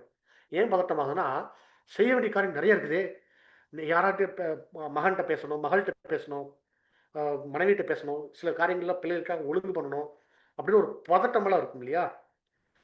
சிலர் பேர் பதட்டமே படாமல் ரிலாக்ஸாக இருப்பாங்க. யார் இருக்க முடியும் அப்படின்னா, எப்போனாலும் சரி நான் தயாராக இருக்கிறேன், தேவைன்னா நீங்கள் என்ன எப்போ கூப்பிடுறீங்களோ அப்போ நான் வர்றேன் அப்படி தயாராக இருக்கிறவங்க இது போன்ற எந்த பதட்டமும் இருக்காது. இப்போ நீங்கள் நல்லா கவனிச்சு பாருங்க அன்பான சகோதரர்களே, அவர் தான் எடுத்துக்கொள்ளப்படுற போறேன்னு சொல்லி தேவன் சொன்னோடனே அதுக்காக ஆயத்தமாயிட்டார். அவர் எப்படி ஆயத்தமாகிறார்? தனக்கடுத்து யாரு? எலிசா. எலிசா கிட்ட பொறுப்பில் ஒப்படைக்கிறார். என்ன பண்றாருன்னா, தேவனுடைய வார்த்தைக்கு ஒப்பு கொடுத்து கீழ்ப்படி போறார். நீங்க நல்லா இந்த இடத்துல கவனிச்சு பாருங்க. எலிசாவுக்கு பதட்டம் இருந்துச்சு, ஆனா எலியாவுக்கு இல்ல. திரள் கூட்டம் அங்க ஒரு பதட்டமான சூழ்நிலை இருக்கு. யாருக்கு பதட்டம் இல்லைன்னா எலிசா. சபை ஒருபோதும் பதறாது, விசுவாசிக்கிறவன் பதறான். அப்போ திரள் கூட்டத்துக்கு விசுவாசம் இல்லையா அப்படின்னா, விசுவாசத்துல கொஞ்சம் குறைபட்டிருப்பாங்க. அது திரள் கூட்டம், அவங்க ஜீல குறைபட்டவர்கள் தான். சரியா? ஆனா எலிசாவை பக்கத்துல வச்சுக்கிட்டு எலியா ஒரு மிகப்பெரிய ஒரு சம்பவம் பண்றார். அந்த சம்பவம் என்ன? அப்படி முறுக்கி இப்படி அடிக்கிறார். அந்த சால்வை அப்படி முறுக்கும் போது அது சால்வை கோல் ஆகுது. கோல்னா அதிகாரம். அப்படி அப்படி அடிக்கிறார். எதை அடிக்கிறார்? தண்ணீரை அடிக்கிறார். யோர்தான் நதியை அடிக்கிறார். யோர்தான் நதி எதற்கு அடையாளம் அப்படின்னா, யோர்தான் நதிங்கிற ஒரு பாடத்தில் நம்ம தனியாக பார்த்துக்கிறோம். ஆதாம் மூலமா மனுக்குளம் உருவாகுது. ஆதாம் பாவம் செஞ்சதுக்கு அப்புறம் அப்படியே பாவத்திலேயே அவங்களுடைய வாழ்க்கை ஒட்டுமொத்த மனுக்குளமும் எப்படி போச்சுன்னா, அவங்களோட சுய இஷ்டத்திற்கு கோணலும் மாறுபாடான சந்ததிகளாக அப்படி வளைந்து நெளிந்து அப்படி போயிடுச்சு. அது எங்க போய் முடியுது? சவக்கடல்ல போய் முடியுது. அது எங்க உருவாச்சு? அங்க எர்மோன் மலையில் உருவாச்சு. அப்போ ஆதாம் ஒரு பரிபூரணமா படைக்கப்பட்டிருந்தாலும் பாவம் பண்ணி அந்த பாவத்திலேயே செத்துட்டு இருந்தாங்க. அப்ப பாவ மனுக்குலத்தை அடையாளப்படுது. யோர்தான் நதி எதை அடையாளப்படுத்துது? பாவ மனுக்குலத்தை அடையாளப்படுத்துது. அப்படின்னா டெத் கண்டிஷன்ல நம்ம எல்லாரும் இருக்கிறோம், நம்ம எல்லார் மேலேயும் சாவு நிச்சயிக்கப்பட்டிருக்குது அப்படிங்கிறத அடையாளப்படுத்துதுங்க அன்பான சகோதரர். அப்ப யோர்தான் நதி என்னவா இருக்குதுன்னா ஒரு பாவ மனுக்குலத்திற்கு அடையாளமா இருக்குது. இப்ப பாவ மனுக்குலத்து மேலதான் அவர் என்ன பண்றாருன்னா அடிக்கிறார். அப்ப பாவ மனுக்குலத்து மேல அடிக்கிறாருன்னா அந்த சால்வையை கொண்டு அடிக்கிறார். சால்வை கொண்டு அடிக்கிறதுனா எதுக்கு அடையாளம்? அவருடைய ஊழியத்தை இந்த பாவ மனுக்குலத்திற்காக அவர் செய்கிறார். அதன் மூலமா தான் அவர் என்ன பண்ண முடியுது அப்படின்னா, இக்கரையில அக்கறைக்கு போக முடியுது. இக்கரையில அந்த அந்த பக்கம் கரைக்கு போறது தான் அவருடைய நோக்கம். இந்த பக்கம் கரையில இருந்து ஆத்த கடந்து அந்த பக்கம் போகணும். அப்படி ஆத்த கடந்து அந்த பக்கம் போகிறது அவருடைய நோக்கம்னா, அதான் பரலோக ரட்சிப்பு, பரலோகத்து அந்த அந்த பரலோக ராஜ்யத்தில் பிரவேசிக்கிறதுக்கு அடையாளம். சரியா? அப்போ தண்ணீருக்குள்ள போனா இவங்க பாருங்க அதுக்கு கடந்து போனாங்க இல்லையா? அப்ப தண்ணீருக்குள்ள போறது மரணத்துக்கு அடையாளமாகவும், தண்ணீரை விட்டு வெளியே வந்தா அது ஒரு புதிய ஜீவனை பெற்றுக்கொண்டதுக்கு அடையாளமாக இருக்கும். இப்ப நம்ம ஞானஸ்தானத்திலே நம்ம என்ன சொல்றோம் அப்படின்னா, நீங்க நல்லா கவனிச்சு பாருங்க அன்புக்குரிய சகோதர சகோதரிகளே, ஞானஸ்தானத்தில் நம்ம தண்ணிக்குள்ள போறோம். தண்ணிக்குள்ள போகும்போது நாம மறிச்சிட்டோம் அப்படிங்கிற அந்த ஒரு மரணத்தை நம்ம என்ன பண்றோம்? அந்த இடத்துல வந்து ஏற்றுக்கொள்றோம். மரணம், நம்ம மறிக்கிறோம் அப்படிங்கிற அடையாளம். திரும்ப தண்ணீர் விட்டு வெளியே வர்றோம், அது ஒரு புதிய ஜீவனோட எந்திரிக்கிறோம், ஒரு ஜீவன் பெற்றுக்கிறோம். மறிக்கிறோம், எழுகிறோம், ஜீவனோட எந்திரிக்கிறோம், ஜீவன் விடுறோம், ஜீவன் பெற்றுக்கிறோம். அப்போ யோர்தான்ல இந்த கரையில அவங்க என்ன பண்றாங்கன்னா ஒரு மரணத்துக்கு போறாங்க. அந்த கரைக்கு போகும்போது புதிய ஜீவன் பெற்றுக்கொள்றாங்க. ஓகேவா? அப்ப அவங்க தண்ணீர் இரு பக்கமா பிரிஞ்சு நிக்குது அப்படின்னா இவங்களுக்கு வழி விடுது. எப்படி? அது என்ன அடையாளம்? அந்த தரை வழியா அவங்க நடந்து போறாங்க. தண்ணீர் ரெண்டும் பிரிஞ்சு அப்படியே ஒரு ரோடு மாதிரி இருக்கு. அப்படி ஒரு சாலை மார்க்கமா நடந்து போறாங்க. ஒரு பாதை காட்டுது. அந்த பாதை எங்க கொண்டு போய் சேர்க்குது? அக்கறைக்கு போகுது. அப்படின்னா அது பரலோகத்துக்கு போகுது. அப்போ பரலோகத்துக்கு யார் முதல்ல போறா அப்படின்னா, முதல்ல சபை போகுது. சபை தொடர்ந்து பின்தொடர்ந்து யார் போறா? திரள் கூட்டம் போகுது. அன்பான சகோதரர்களே, அப்போ தண்ணீரை கடந்து போறது, இதுக்கு முன்னாடி நம்ம 2 விஷயம் சொல்றோம். என்ன அப்படின்னா, மோசே மூலமாக இஸ்ரேல் ஜனங்கள் செங்கடலை கடந்து போறதை நம்ம பார்க்குறோம். செங்கடலை கடந்து போறது அங்க அதுக்கு எதுக்கு அடையாளம்னா, அது ஒரு ஞானஸ்தானத்துக்கு அடையாளம். அப்படின்னா பாருங்க, இஸ்ரேல் ஜனங்கள் எகிப்தை விட்டு வெளியே வந்துட்டாங்க. எகிப்தை விட்டு வந்த இஸ்ரேல் ஜனங்களுக்கு அவங்க முன்னாடி என்ன இருந்துச்சுன்னா செங்கடல் இருந்துச்சு. அது ஒரு மிகப்பெரிய ஒரு ஆபத்து. சாவு கண்ணு முன்னாடி இருந்துச்சு. சாவு கண்ணு முன்னாடி இருக்குது. இப்போ செங்கடல் பிரிஞ்சு அப்படியே நிக்குது. அப்படி மோசே அப்படி அப்படி கோல் நீட்டுறார். அது ஒரு அதிகாரம். அப்படி அப்படி நீட்டுறார். அப்படி செங்கடல் அப்படி பிளந்து அப்படி நிக்குது. நீங்க இந்த பிக்சர்ல பார்க்குற மாதிரி இருக்கும். அப்ப எல்லா லட்சக்கணக்கான ஜனங்கள் அது அப்படி நடந்து போறாங்க. அப்போ அந்த சம்பவத்தை நீங்க நல்லா உன்னிப்பா கவனிச்சு பாருங்க அன்பான சகோதரர்களே. இந்த கரையில இந்த பக்கம் வந்து அவங்க உள்ள என்டர் ஆகுறது ஒரு சாவுக்கு பயந்து ஒரு மரணத்துக்குள்ள போறாங்க.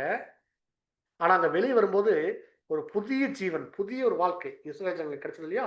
அப்ப தண்ணீருக்குள்ள போறது மரணத்துக்கு அடையாளமாகவும், தண்ணீர் விட்டு வெளியே வருது ஒரு ஜீவனை பெற்றுக்கொண்டதுக்கு அடையாளமாகவும் இருக்குது. 40 வருஷம் வனாந்தர பயணத்துல நடையா நடக்கிறாங்க. 40 வருஷம் முடியும் பொழுது யோசே மூலமா திரும்ப ஒரு யோர்தானை கடக்கக்கூடிய ஒரு சம்பவம் நடக்குது. யோர்தானை எப்படி கடக்குறாங்க அப்படின்னா, இதே போல தான் அங்கேயும் நடக்குது. ஆசாரியர்கள் முதல்ல அந்த உடன்படிக்கை பெட்டி எடுத்துக்கொண்டு அங்க யோர்தான் நதியில கால் வச்ச மாத்திரத்துல, அங்க தண்ணீர் அப்படியே வற்றி அப்படியே 2ஆ அப்படி பிரிஞ்சு அப்படி காட்டுது. ஜனங்கள் எல்லோரும் அங்க கிராஸ் பண்ணி போறாங்க. அன்பான சகோதரர்களே, இதுவும் ஒரு புதிய ஜீவனுக்குள்ளாக பிரவேசிக்கிறத அடையாளப்படுத்துச்சுங்க அன்பான சகோதரர்களே. அப்போ ஒரு தண்ணீருக்குள்ளாக உள்ள போயிட்டு அப்படி வெளியே வர்றது, மறிச்சு வெளியே வர்றதுக்கு அடையாளமாக இருக்கிறத நம்ம பார்க்குறோம். அப்போ இங்க யோர்தானை கடந்தது அன்னைக்கு கடந்தும் சரி, இன்னைக்கு கடந்தும் சரி. சரியா? அப்போ ஒரு புதிய ஜீவனுக்குள்ளாக அவங்க கடந்து போறது தான் அங்க நம்ம அடையாளமாக பார்க்குறோம். அன்புக்குரிய சகோதரர்களே. சகோதரி, இந்த ஒரு பாகத்தை நீங்க வாசிக்க முடியாது நான் கேட்டுக்கொள்றேன். படிக்க முடியுமா? Okay brother. இஸ்ரவேல் மற்றும் இரு தீர்க்கதரிசிகளும் வெவ்வேறு முறை தண்ணீரை கடந்து செல்லும் போது அந்த தண்ணீர்களை வற்ற செய்வதற்கு தேவன் பயன்படுத்தின கருவிகளை குறித்து காணலாம். 1.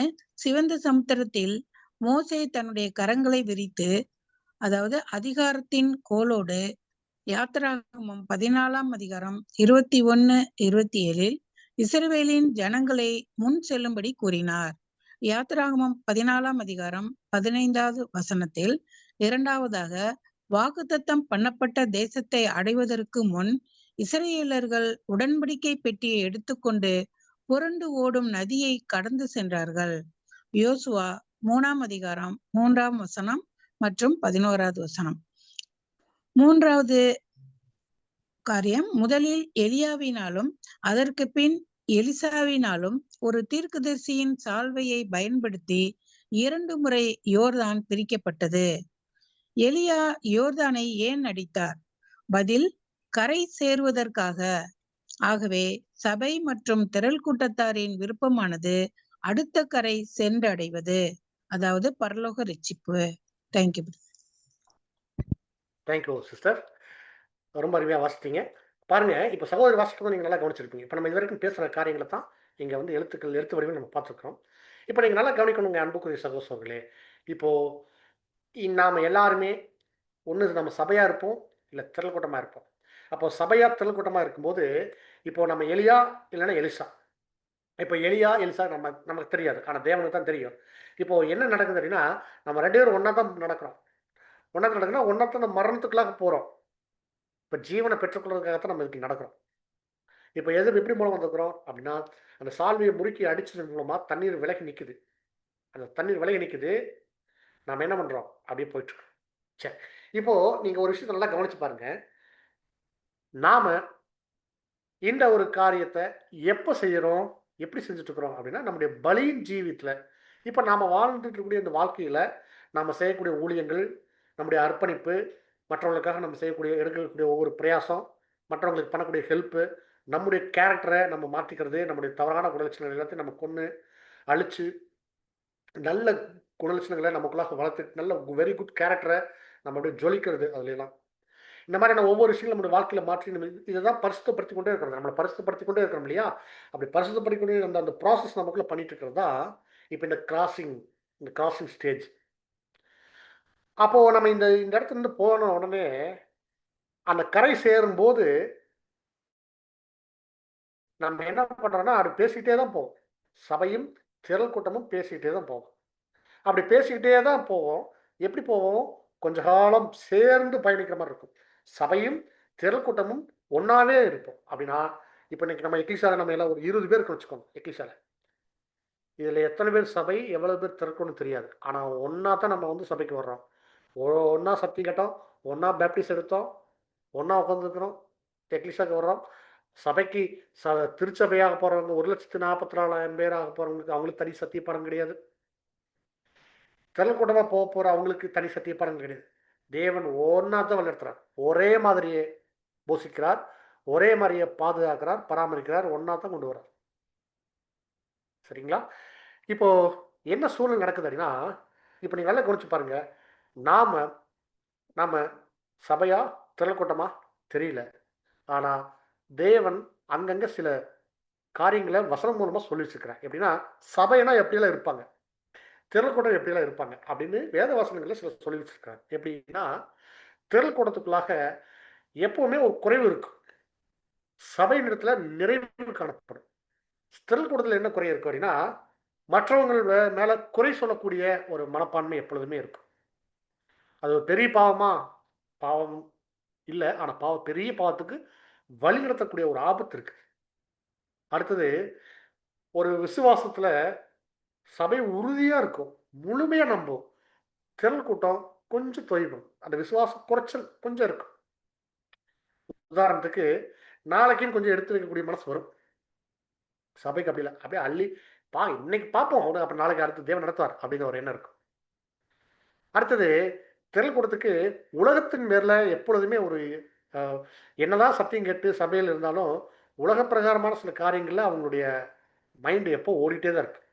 அடடா நம்ம வேலை இது விட்டா போயிருமே, வேலை வேணும், நல்ல நல்ல சம்பாதிக்கணும், குடும்பத்தை பார்த்தாகணுமே சொல்லுவாங்க சபையில். ஆனால் நமக்கு என்ன போச்சு, நம்ம தான் பார்க்கணும், அவங்களுக்கு என்ன போச்சு அப்படின்ற மாதிரியான மைண்டெல்லாம் அவங்களுக்கு வந்து போகும். ஒரு ஜெபம் பண்ணுறதுல கூட ஒரு கான்சன்ட்ரேஷன் இருக்காது அந்த திரள் கூட்டத்துக்கு. இதெல்லாம் அவங்க பர்பஸாக பண்ணுறல, ஆனால் தெரியாமல் பண்ணுவாங்க. ஜெபம் பண்ணும்போது இப்படி கண்ணை மூடி ஜெபம் பண்ணிட்டு இருப்பாங்க. சத்தம் போட்டு சபைகளில் ஜெபம் பண்ணுறது, வாய் விட்டு ஜெபிக்கிறது இல்லை, சபைகளை அது கரெக்டாக போயிருந்து வச்சுக்கோங்க. ஆனால் தனிப்பட்ட முறையில் ஜெபம் பண்ணும்போது சரி, அவங்க என்ன ஜெபம் பண்ணிட்டு இருக்க ஜெபம் மைண்டு வேற எங்கேயும் போயிடும். ஜெபத்தில் ஒரு தொய்வு அவங்ககிட்ட காணப்படும், ஒரு ஊக்கமான ஜெபம் அவங்ககிட்ட இருக்காது, வைராக்கியம் இருக்காது. அப்போ சபையிட்டு இது எல்லாமே இருக்கும். எந்த விதமான ஒரு பதட்டம் இல்லாத சூழ்நிலை இருப்பாங்க. இவங்க பதட்டத்தோடவே காணப்படுவாங்க. 2 பேரும் ஒன்றா தான் இருப்பாங்க, ஆனால் இந்த வித்தியாசங்கள் இருக்கு. ஒரு பாடம் ஒரு சபையில் ஒரு பாடம் எக்லிஸ்ட் ஒரு பாடம் நடத்துறாங்கன்னா அந்த சப்ஜெக்ட் இது எனக்கு அப்படின்னு சொல்லி சபை வகுப்பாராங்கிறவங்க நினைப்பாங்க. திறன்களோட மனப்பான்மை என்னன்னா இந்த பாடம் இது அவங்களுக்கு நல்லா பொருந்தும், இந்த பாடம் இந்த பாயிண்ட் இருக்கு இல்லையா, இது அந்த சிஸ்டருக்கு சூப்பராக பொருந்தும் அப்படின்னு இவங்க நினச்சிட்டு இருப்பாங்க. பேசக்கூடிய பாயிண்ட்டு அது எனக்கு அப்படின்னு அவங்க நினைக்காம இது இன்னொருத்தங்களுக்கு பொருத்தி பார்க்கறது இது திறன்கூடத்துடைய மனப்பான்மை. ஒரு டைம் வரும், அந்த டைமில் அவங்க எல்லா சூழ்நிலையும் புரிஞ்சுக்கிட்டு மாறுவாங்க திரள்கூட்டம். ஆனால் கொஞ்சம் காலதாமதமாக பண்ணுவாங்க. அந்த அந்த கொஞ்சம் டிலே ஆகுது பார்த்தீங்களா, அந்த அந்த கொஞ்சம் காலம் கடந்து வரக்கூடிய அந்த வைராக்கியமும், காலம் கடந்து வரக்கூடிய விசுவாசம், அந்த ஜீலு, அந்த ஊக்கமான ஜெபம், இதெல்லாம் காலம் கடந்து வர்றதுனால அவங்களால என்ன பண்ண முடியலன்னா சபை அப்படிங்கிற அந்த 1,40,000 அந்த இலக்கத்தில் வர முடியல. அந்த வாய்ப்பிலிருந்து திரள்கூட்டமாக மாறுறாங்க அன்பான சகோதரர்களே. சரிங்களா? இப்போ பாருங்க, சபை அது உறுதியாக நிற்குது. தான் எடுத்துக்கொண்ட முயற்சியில் எப்பொழுதுமே ஒரு பவுல் சொல்றார் இல்லையா, ஒன்று தான் செய்வேன். அது ஒன்று எதுனா என்னுடைய வாழ்க்கை இலக்கை நோக்கி தொடருவேன். அதில் அது கிளியராக இருப்பாங்க. சபை ஒரு தெளிந்த புத்தியோடு இருப்பாங்க. திரள் கூட்டம் டபுள் மைண்டாக, இது செய்யலாமா அதை செய்யலாமா, அப்படி பண்ணலாமா இப்படி பண்ணலாமா, எப்பொழுதுமே ஒரு குழப்பமான மனநிலை இருக்கும். எப்பொழுதுமே ஒரு குழப்பமான மனநிலை இருக்கும். சபை எப்பொழுதும் ஒரு தெளிவாக இருப்பாங்க. தெளிந்த புத்தியுள்ள ஆவி அவங்ககிட்ட காணப்படும். ஒரு போஸ்டர் வாசிக்கலாம். சகோதரி வாசிக்கிறீங்களா? படிங்க. ஓகே. மற்றொரு யோர்தானை கடந்த பின் எலி மற்றும் எலிசா ஒருமித்து கொஞ்சம் வெளித்தல் 7ஆம் அதிகாரம் 4ஆம் வசனம் மற்றும் 14ஆம் அதிகாரம் 3ஆம் வசனங்களில் குறிப்பிட்டபடி சபை வகுப்பார் 1,44,000 பேர்களாக இருக்கும் பட்சத்தில் இந்த வகுப்பாரும் தங்களுடைய ஓட்டத்தில் பாத்திரவான்களாக நிரூபிக்கப்படுவதற்கு சோதிக்கப்படுகையில் அந்த ஓட்டத்தை விசுவாசத்தோடே துவக்கக்கூடிய கடைசி நபரின் காலம் வரும். அந்நேரத்திற்கு பின் ஒருவரும் இந்த அழைப்பிற்குள் பிரவேசிப்பதில்லை. அந்த குறிப்பிட்ட நேரத்தில் சபை மற்றும் திரள் கூட்டத்தார் ஆதாமின் மரண தீர்ப்பில் இருந்து கடந்து சென்றிருப்பார்கள். ஆயினும் அவர்களின் ஜீவன் இறுதி பரீட்சையாகவும் அங்கீகாரம் அல்லது தவறு என்று நிரூபிப்பதற்காகவும் அவர்கள் ஒருமித்து பேசிக்கொண்டு பயணித்தது நீடித்திருக்கும். Thank you sister. இப்ப பாருங்க, இப்ப இந்த எலியா எலிசாவுடைய இந்த ஒரு அருமையான ஒரு ரகசியம் என்ன அப்படின்னா, இவங்க 2 பேரும் பேசிட்டு போறாங்க இல்லையா? அந்த பேசிட்டு போகக்கூடிய அந்த சம்பவத்துல இப்போ சபையும் திரள் கூட்டமும் எந்த ஒரு ஒரு எந்த ஒரு மூமெண்ட்ல, எந்த ஒரு புள்ளியில, அவங்க எந்த ஒரு பாயிண்ட்ல பிரியுறாங்க. எல்லாரும் ஒன்னாவே இருக்கிறோம். இவங்க சபை, இவங்க திரள் கூட்டம் அப்படின்னு எந்த இடத்துல அவங்களுக்குள்ள அந்த ஒரு பிரிவினை வருது? இவர்கள் புத்தியுள்ளவர்கள், இவர்கள் புத்தி இல்லாதவர்கள். புத்தியுள்ள கன்னிகளுக்கும் புத்தி இல்லாதவர்களுக்கும் ஏதோ ஒரு பாயிண்ட்ல இவங்க புத்தி உள்ளவர்கள், இவங்க புத்தி இல்லாதவர்கள் காட்டுறதுக்கு ஒரு ஒரு பாயிண்ட் தேவன் வச்சிருந்தார் இல்லையா? பாருங்க, அந்த ஓமையை நம்ம படிக்கும்பொழுது அந்த ஓமையில என்ன சொல்லப்பட்டிருக்கும்னா, போதிய அளவு எண்ணெய் வைத்திருந்தவங்க யார் அப்படின்னா புத்தியுள்ள கன்னிகள். போதிய அளவு எண்ணெய் வைக்கல, அது யார்? திரள் கூட்டம். அப்போ இதோ மணவாளன், அவருக்கு எதிர்கொண்டு புறப்படுங்கள் அப்படின்னு ஒரு சத்தம் வரும் பொழுது 2 பேருமே எந்திரிக்கிறாங்க. 2 பேருமே துரிதப்படுத்தும் போது யாருனால தயாராக முடியலன்னா திரள் கூட்டத்தால முடியல. அப்போ அது வரைக்கும் ஒன்னாவே இருக்கிறாங்க. எந்த இடத்துல பிரியிறாங்கன்னா, இவங்க மணவாளன் அறைக்கும் இவங்க எண்ணெய் கடைக்கும் போறாங்க. மணவாளனுடைய அந்த வீட்டுக்கு மணவாளனோட போறதும் எண்ணெய் வாங்குறதுக்கு கடைக்கு போறதுக்கும் வித்தியாசம் இருக்கு இல்லையா? அப்போ ஏதோ பாயிண்ட்ல 2 ஒன்னா இருந்தவங்க 2 பிரியிறாங்க பாருங்க. அது எந்த பாயிண்ட்ல நடக்குது அப்படின்னா இந்த பாயிண்ட்ல தான் நடக்குது. வாசிக்கலாங்களா? 2 ராஜாக்கள் 2ஆம் அதிகாரம் 11ஆம் வசனம் 12ஆம் வசனம் வாசிங்க.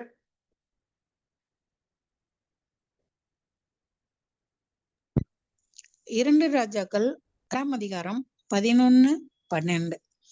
அவர்கள் பேசிக்கொண்டு நடந்து போகையில் இதோ அக்கினி ரதம் அக்கினி குருதைகளும் அவர்கள் நடுவாக வந்து இருவரையும் பிரித்தது. எலியா சுழல் காற்றிலே பரலோகத்துக்கு ஏறி போனான். அதை எலிசா கண்டு, என் தகப்பனே, என் தகப்பனே, இஸ்ரவேலுக்கு ரதமும் குதிரை வீரருமாய் இருந்தவரே என்று புலம்பினான். அவனை அப்புறம் காணாமல் தன் வஸ்திரத்தை பிடித்து 2 துண்டாக கிழித்தான். அன்பான சகோதர சகோதரிகளே, இப்ப நம்ம கவனிக்கிறோம், இது ரொம்ப ரொம்ப ரொம்ப ரொம்ப முக்கியமான பாயிண்ட் இந்த பாடத்திலே. எலியாவையும் எலிசாவையும் பிரிக்கிறது என்ன அப்படின்னா, அக்னி ரதமும் அக்னி குதிரைகளும் அவங்க 2 பேர்த்தையும் பிரிக்குது. பாருங்க, இதுல சம்பவம் 2.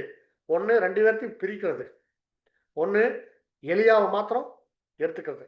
அப்போ எலியா எடுத்துக்கொள்ளப்பட்டது சுழல் காற்றுல, புரியுதுங்களா? எலியா எடுத்துக்கொள்ளப்பட்டது சுழல் காற்றுல. எலியாவையும் எலிசாவையும் பிரிச்சது அக்னி ரதமும் அக்னி குதிரைகளும். சரியா? அப்போ இப்ப பாருங்க, எலியா எலிசா சபை திரள் கூட்டம். சபை வகுப்பாரையும் திரள் கூட்ட வகுப்பாரும் எந்த ஒரு பாயிண்ட்ல, எந்த புள்ளியில 2 பேரும் பிரியுறாங்கன்னா நீங்க தப்பா புரிஞ்சுக்கலாம். அப்ப சபை 2ஆ பிரியுமோ அப்படின்னு நீங்க நினைச்சுக்க மாட்டாங்க. அவங்க வித்தியாசப்படுத்தி காட்டுறாங்க. எப்ப வித்தியாசப்படுத்தி காட்டுறாங்க? அது அடையாளம். எலியா தனியா, எலிசா தனியா 2 பேர் இருக்காங்க. ஒன்னாவே நடந்தாங்க. ஒன்னா நடந்தாங்கன்னா ஒன்னா ஊழியத்தில் இருந்தாங்க. ஒரே ஒன்னா இருந்தாங்க. எப்போ தனியா பிரிஞ்சு நிக்கிறாங்க அப்படின்னா, அந்த அக்னி ரதமும் அக்னி குதிரை வரும்போது. ரதம், குதிரை, ஒட்டகம், கழுதை, கோவேர் கழுதை, இதெல்லாமே எதுக்கு அடையாளம் அப்படின்னா, போதனைகள், டாக்டரின், உபதேசங்கள், அதுக்கு அடையாளம். ஒட்டகம், குதிரை, கழுதை, ரதம், இந்த மாதிரி எல்லாமே நீங்க எதெல்லாம் அதெல்லாமே இருக்க ஒரு இடத்துல இன்னொரு இடத்துக்கு போறது, டிராவல் பண்றதுக்கு, டிரான்ஸ்போர்ட்டேஷனுக்காக பயன்படுத்தப்பட்ட விஷயங்கள் எல்லாமே. அப்போ டிரான்ஸ்போர்ட்டேஷனுக்காக பயன்படுத்துறதுன்னா இதெல்லாமே எதுக்கு அடையாளம்? ஆவிக்குரிய அர்த்தம் என்ன? இது ஸ்பிரிச்சுவல் மீனிங் என்ன அப்படின்னா, இப்போ குதிரை, அப்புறம் யானை, சாரி, ஒட்டகம், கழுதை, கோவேறு கழுதை, இது எல்லாமே டாக்ட்ரின். ஓகேவா? இங்க வெறும் குதிரை, வெறும் ரதம் அப்படி சொல்லப்படல. அக்னிமய ஃபயர்ஃபுல் இருக்கு, ஃபயர்ஃபுல்லா இருக்கு. அந்த சேர் அப்படி ஃபுல்லா ஃபயர் அப்படின்னா ஒரு நெருப்பு போல டாக்ட்ரின். எப்படி சொல்ல, ஸ்ட்ராங், உறுதியான, அதிக உறுதியான போதனைகள். உதாரணத்துக்கு இப்போ யார் வீக்கா இருக்கிறாங்கன்னா திரள் வீக்கா இருக்கு. எலிசா. யார் உறுதியா ஸ்ட்ராங்கா இருப்பாங்கன்னா சபை ஸ்ட்ராங்கா இருக்கு. இவங்க 2 பேரும் ஒன்றா தான் இருக்கிறாங்க இல்லையா? இப்போ இவங்க ஒரு ஒரு ஒரு ஸ்ட்ராங்கான ஒரு டாக்ட்ரின் ஒன்று வருதுன்னு வச்சுக்கோங்களேன். யார் ஆட்டம் கண்டுருவாங்க அப்படின்னா திரள் கூட்டம். உதாரணத்துக்கு நீங்கள் நல்லா கவனிங்க. இப்போ நம்ம சபைகளுக்குள்ள ஏதாவது ஒரு உபதேசம் வருதுன்னு வச்சுக்கோங்க, ஏதாவது ஒரு போதனை. திடீர்னு யாரோ ஒருத்தர் வந்து என்ன சொல்லுவாங்க அப்படின்னா, திடீர் ஒரு சகோதரன், நான் படித்தேன், நான் கற்றுக்கிட்டேன் அப்படி சொல்லி பாருங்க, 2025ஓட சபை முடிய போகுது. இது என்னது? அக்னிமயமான குதிரை, ஸ்ட்ராங் டாக்டரின், நெருப்பு மாதிரி வருது நடுவில். அப்போ அங்க திரள் கூட்டம் கொஞ்சம் விடவெடுத்து போயிடுவாங்க. அவங்க கன்ஃபியூஸ்டு இருப்பாங்க. அவங்க தான் விசுவாசத்தில், அவங்க ஏற்கனவே விசுவாசம் குறைவு, பரிசுத்த ஆவியில குறைவு, ஜெபத்தில் குறைவு, எல்லாத்துலேயும் குறைவுபட்டவங்க திரள் கூட்டம். சபை ஸ்ட்ராங்காக இருப்பாங்க, தெளிவாக இருப்பாங்க, எதுக்காக பயப்பட மாட்டாங்க, நல்ல தெளிந்த புத்தி உள்ள ஆவி. சரியா? அப்போ இதுல ஒரு ஒரு ஒரு ஒரு விஷயம் வரும் பொழுது அவங்க என்ன ஆகுறாங்கன்னா அப்படியே அவங்க வந்து ஷேக் ஆயிடுறாங்க. இப்போ இன்னொரு விஷயம், திடீர்னு ஒரு சகோதரர் வந்து சபை முடிய போகுது அப்படி சொன்னா, அடுத்து இன்னொன்று வந்து நம்ம இது வரைக்கும் நம்ம கொண்டு வந்த விசுவாசம் மாதிரி ஒரு ஒரு கள்ள உபதேசம் சொல்றோம். நம்முடைய ஆண்டவராக இயேசு கிறிஸ்து அவர் வந்து மிகாயல் தூதன் இல்லை, இப்போ இன்னைக்கு புதுசாக அந்த மாதிரிலாம் நிறைய கள்ள உபதேசம் கிளம்பியிருக்கு. அந்த மாதிரி சொல்றாங்க. அடுத்து இன்னும் வந்து திடீர்னு ஒருத்தர் வந்து என்ன பண்ணுவாங்க அப்படின்னா, பாருங்க இந்த ஆவியானவர், அப்போ இந்த நரகம் இதெல்லாம் இருக்கு இல்லைங்களா, அது கொஞ்சம் நம்ம வந்து ஸ்டடி பண்ண வேண்டியது இருக்குது, திரும்ப ஏதோ அது கரெக்டாக இருக்கிற மாதிரி தோணுது. இந்த மாதிரி புதுசாக சில விஷயங்கள். சில பேர் சபையே முடிஞ்சிருச்சுங்க, நான் நேற்று ஒரு பாடம் படித்தேன், அந்த இதில் வச்சு பார்க்கும்போது சபை முடிஞ்சிட்ட மாதிரி தெரியுது.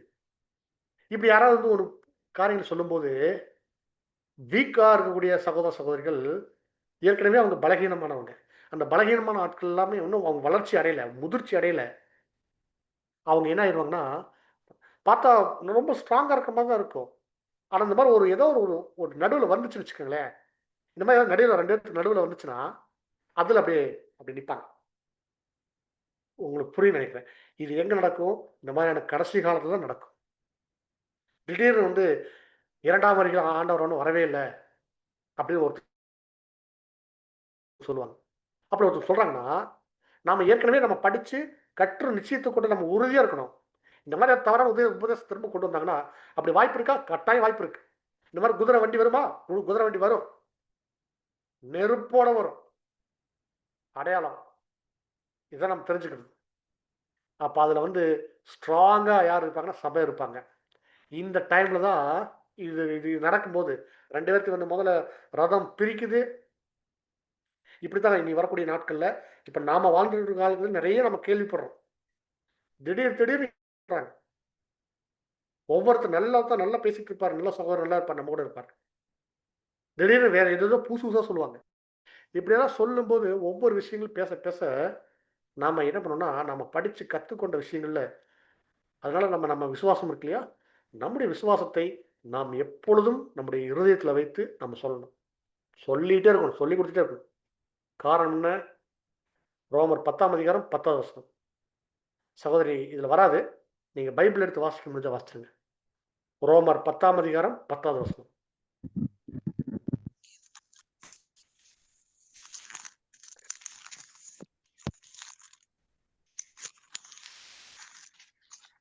ரோமர் 10ஆம் அதிகாரம் 10ஆம் வசனம்.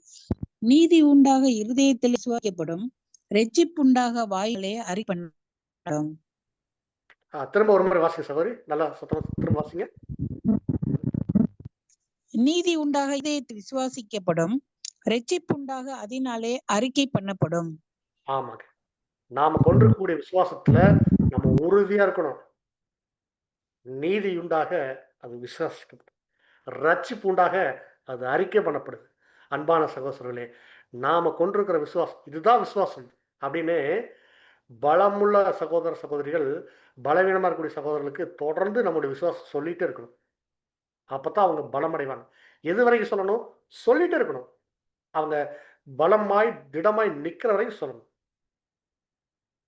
அப்படி சொல்லும்போது தான் இந்த மாதிரி கடைசி காலத்தில் இருக்கக்கூடிய வஞ்சனைகள்ல இருந்து நம்ம நம்முடைய சகோதர சகோதரி நம்ம காப்பாற்ற முடியும். இல்லைன்னா என்ன ஆயிடுவாங்க? 2ஆம் வருகையில இயேசு கிறிஸ்து வரவே இல்லைன்னு சொல்லுவாங்க. அல்லது வந்துட்டாங்க, சபையெல்லாம் முடிஞ்சு போச்சு, இப்போ நம்ம திரள்கூட்டம் வாய்ப்பும் கூட இல்லை அப்படின்னு சொல்லுவாங்க. ஏதேதோ வாய்க்கு வந்து சொல்லுவாங்க. இப்படிப்பட்ட வஞ்சனைகள் நிறைய நடக்கும். இதான் கூடுமானால் தெரிந்து கொள்ளப்பட்டவர்கள் வஞ்சிக்கத்தக்கதான ஒரு சூழ்நிலை நடக்கும். அப்போ தெரிந்து கொள்ளப்பட்டவர்கள் யாரு? நீங்கள், நம்ம, நான் எல்லாரும் தெரிந்து கொள்ளப்பட்டோம் எல்லாருமே. அதனாலதான் அப்போஸ்தலர் சொல்லும்போது, நாங்கள் பேசுகிற விஷயத்தில் திரும்ப தப்புன்னு சொன்னால் எங்களே நீங்கள் நம்பாதீங்க அப்படின்றார். எவ்வளோ மிகப்பெரிய முக்கியமான விஷயம் இல்லையா? அந்த மாதிரி எனக்கு எல்லா சகோதரும் சொல்கிற வேண்டிய கடமை இருக்குது. நாம் கற்றுக்கிட்ட விஷயத்துலேருந்து திரும்ப நாம் மாற்றி பேசினா கூட அதை நம்ப வேண்டாம். மூல உபதேசங்கள் தான். அங்கே தான் யார் சபை, யார் திரள் கூட்டம் அப்படின்னு அங்கே உறுதியாக நிற்கிறது அங்கே தான் இருக்காங்க. அவங்க வித்தியாசப்படுத்தி காட்டுறது தான். இப்போ பாருங்க, அங்கே சுழல் காற்று வருது. சுழல் காற்று அப்படின்னா நம்ம அடுத்த வாரம் பாடமே நம்ம தான் பாடிப்போம். சுழல் காற்றுனா என்ன அப்படின்னா, சுழல் காற்று அப்படிங்கிறது அதுதான் மகா உபத்திரவம். அந்த மகா உபத்திரவத்துக்கு முன்னாடி அதை சுழல் காற்றின் மத்தியில் அப்படின்னு சொல்லியிருக்கு.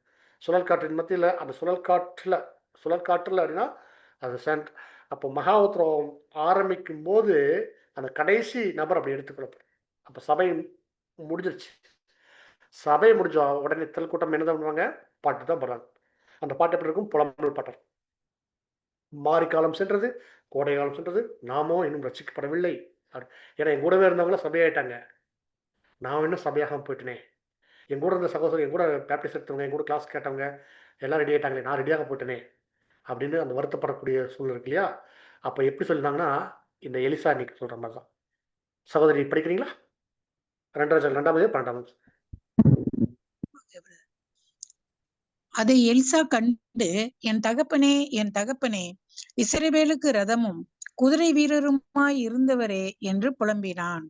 அவனை அப்புறம் காணாமல் தன் வஸ்திரத்தை பிடித்து 2 துண்டாக கிழித்தான். கவனிச்சிங்களா? வசனத்துல எப்படின்னு பாருங்க. என் தகப்பனே, என் தகப்பனே. தகப்பனா? எலிசாவுக்கு எலியா அப்பாவா? இல்ல. எந்த அடிப்படையில் தகப்பன் சொல்றார் அப்படின்னா, சத்தியத்துல வழி நடத்துறவங்க நமக்கு ஃபாதர்னு. அதான் பவுல் தீமோத்தேயுக்கு எழுதும்போது, என் அருமையான மகனே அப்படி சொன்னார். மகனே அப்படின்னா அவரா பெற்றெடுத்தார் அப்படின்னா, சத்தியத்தில் பெற்றெடுத்ததுனால, சத்தியத்தை சொல்றதுனால ஒரு தகப்பன் ஸ்தானத்தில் இருக்கிறார். அப்போ தகப்பன் சொன்னா குடும்ப தலைவர் இல்லையா?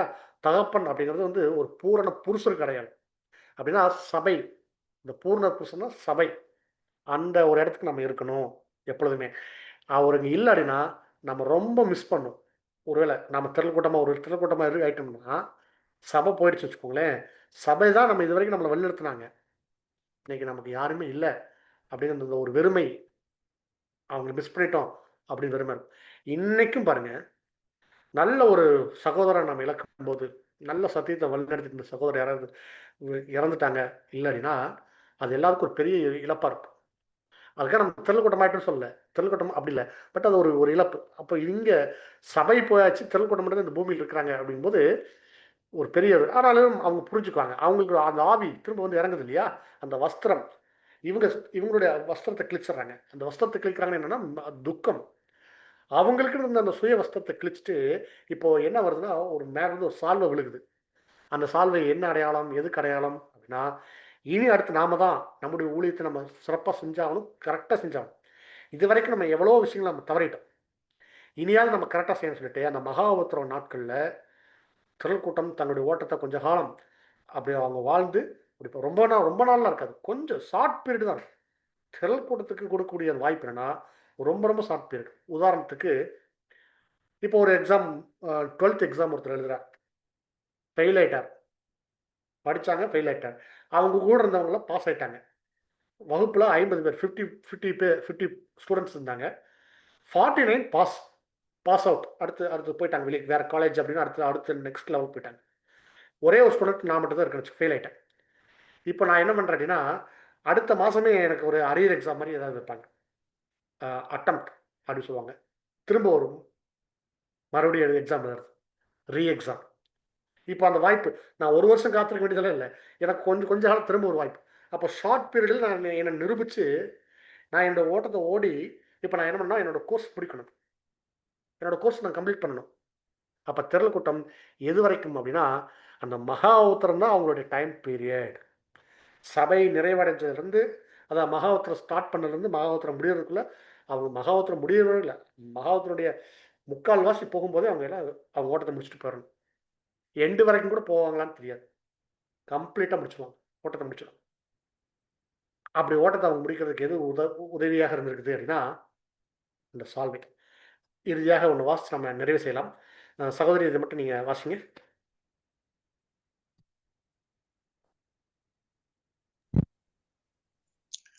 இந்த செய்தியின் விவரம் நமக்கு கொடுக்கப்படாவிட்டாலும் உன்னத பாட்டு இதை குறித்து ஒரு குறிப்பு காணுகிறது. குற்றவாளி என்று முழுமையாக தீர்ப்படாத ஒரு இறுதியாக ஆண்டவரை தேடுவதற்கு எழும்பினாள். அவர் சந்தித்தார். இவர்கள் அம்ச இஸ்ரவேலரின் சந்ததி என கருதப்படுகிறார்கள். அவர்களிடம் தன் ஆண்டவரை பற்றி ஒரு அழகான வர்ணனையில் அவள் கூறுவதை முன்னப்பாட்டு 5ஆம் அதிகாரம் 10 முதல் 16 வசனங்கள். இது நிமித்தமாக எருசலேமின் குமார்த்திகள் நேசரை தேடுவதில் இவளோடு இணைந்தனர். யூதர்கள் எப்போது கிறிஸ்தவர்களாக மாறி விடுவார் என்று நம்முடைய எதிர்பார்ப்பு இல்லை. அவர்கள் பாலினாவுக்கு திரும்பின. ஜெபம் மற்றும் விண்ணப்பத்தின் ஆவி அவர்கள் மேல் பொழியப்பட்டு அவர்கள் குத்தினவர்களை நோக்கி புலம்பும் போது அவர்களுக்கென்று கொடுக்கப்பட்டுள்ள மகிமையான வாக்குத்தத்தங்களை மையப்படுத்தும் பாலஸ்தீனாவை இவர்கள் கண்ணோக்கும் போது இவர்கள் கிறிஸ்தவர்களாக மாறுவார்கள். உபத்திரவத்தின் காலத்தில் இயேசுவை மேசியா என்று அடையாளப்படுத்தக்கூடிய கனமும் சிறப்புரிமையும் திரள் கூட்டம் பெற்றிருப்பார் என்று வசனங்கள் காட்டுவதாக தோன்றுகிறது. ரீபிரின்ஸ் 4728 என்று பாஸ்டர் ரசல் இந்த வசனத்தில் இருந்து விளக்கம் எழுதியுள்ளார். Thank you sister. பாருங்க, இப்போ இதில் என்ன இந்த பாயிண்ட் எதுக்காக நான் வாசிக்க சொல்லி கேட்டிருந்தேன் அப்படின்னா, இதில் ஒரு முக்கியமான ஒரு பாயிண்ட் டீல் பண்ணியிருக்காங்க. அதை நம்ம எல்லாத்தோட மனசு நீக்கிறதுக்காக தான் நான் படி சொல்கிறேன். இப்போ இந்த ரெஃபரன்ஸ் இதனுடைய நமக்கு 2-3 சாட்சிகள் வேணும் இல்லையா? இதனோட இன்னொரு ரெஃபரன்ஸ் என்னன்னா, திரள் கூட்டம் திரும்ப தங்களுடைய ஓட்டத்தை ஓடி நிரூபித்து அந்த இடத்துக்கு போகணும் அப்படிங்கிறதுக்கான இன்னொரு ரெஃபரன்ஸ் எங்க இருக்குன்னா, உன்னத பாட்டில் இருக்கு. உன்னத பாட்டில் என்னன்னா, உன்னத பாட்டில் 2 ஸ்திரீ இருப்பாங்க. ஒரு ஸ்திரீ கதவை தட்டினோடனே திறந்துருவாங்க. மணவாளனுக்கு மணவாளனுக்கு உடனே திறந்துடுறாங்க. இன்னொரு ஸ்திரீ என்ன பண்ணுறாங்கன்னா, கதவு திறக்கல. கதவு திறக்காமல் அவங்க என்ன பண்ணுறாங்கன்னா, சில வியாக்கியானங்கள் பேசிகிட்டு இருக்காங்க. பாருங்கள், நான் பெட்டுக்கு வந்துட்டேன், என்னுடைய காய்கள் நான் வஸ்திரங்களை கழட்டி வச்சிட்டேன், திரும்ப நான் கதவை திறக்கிறதுக்கு வெளியே வந்தேன்னா நான் அழுக்காயிடுவேன் அப்படின்னு சொல்லி அதை முடியாது சொல்லும்போது, மணவாளன் கொஞ்சம் வெளியே நின்று கதவை தட்டி பார்த்து அவர் போயிடுறாரு. போனதுக்கப்புறம் இந்த அம்மா ஐயோ, மணவாளன் ஆச்சே, நான் கொஞ்சம் கூட பொறுப்பு இல்லாமல் நடந்துக்கிட்டேன் அப்படின்னு லேட்டாக புரிஞ்சு போய் கதவை திறந்து பார்த்தா மணவாளன் அங்கே இல்லை. அப்போ அந்த அம்மா என்ன பண்ணுறாங்கன்னா, வேகமாக ஓடி போய் அங்கே போய் என்ன பண்ணுறாங்க, அப்படியே வெளியே நின்று கதவை திறந்து வீட்டு வெளியே பார்க்குறாங்க, காணோம். அப்படியே தெருவுக்கு வர்றாங்க, ரோட்டுக்கு பார்க்குறாங்க, ரோட்லையும் காணோம். அந்த அந்த ஒரு வசன பகுதி இருக்கும், எங்க உன்னத பாட்டில் இருக்கும். உன்னத பாட்டு 5ஆம் அதிகாரத்தில் இதை பற்றி சொல்லப்பட்டிருக்கு. அப்போ நீங்கள் நல்லா கவனிச்சு பாருங்க அன்பான சகோதரர்களே, உன்னத பாட்டில் இருக்கக்கூடிய அந்த ரெஃபரன்ஸ் எதை அடையாளப்படுத்துது அப்படின்னா, திரள் கூட்டம் மீண்டும் தன்னுடைய அந்த இழந்த வாய்ப்பை திரும்ப பெற்றுக்கொள்றதுக்கான ஒரு காரியம் தான் நடக்குது. அதே மாதிரி தான் இங்கே எலிசா என்ன பண்ணுறாருன்னு பண்ணுறான். அப்போ இந்த இக்கரையிலிருந்து அக்கறை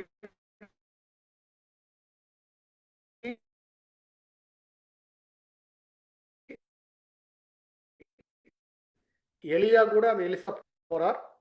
எலியா கிராஸ் பண்ண அப்படின்னா சபை திரள் கூட்டம் தன்னுடைய ஓட்டத்தை நிறைவு செஞ்சாச்சு அப்படிங்கிறதுக்கான அடையாளம்.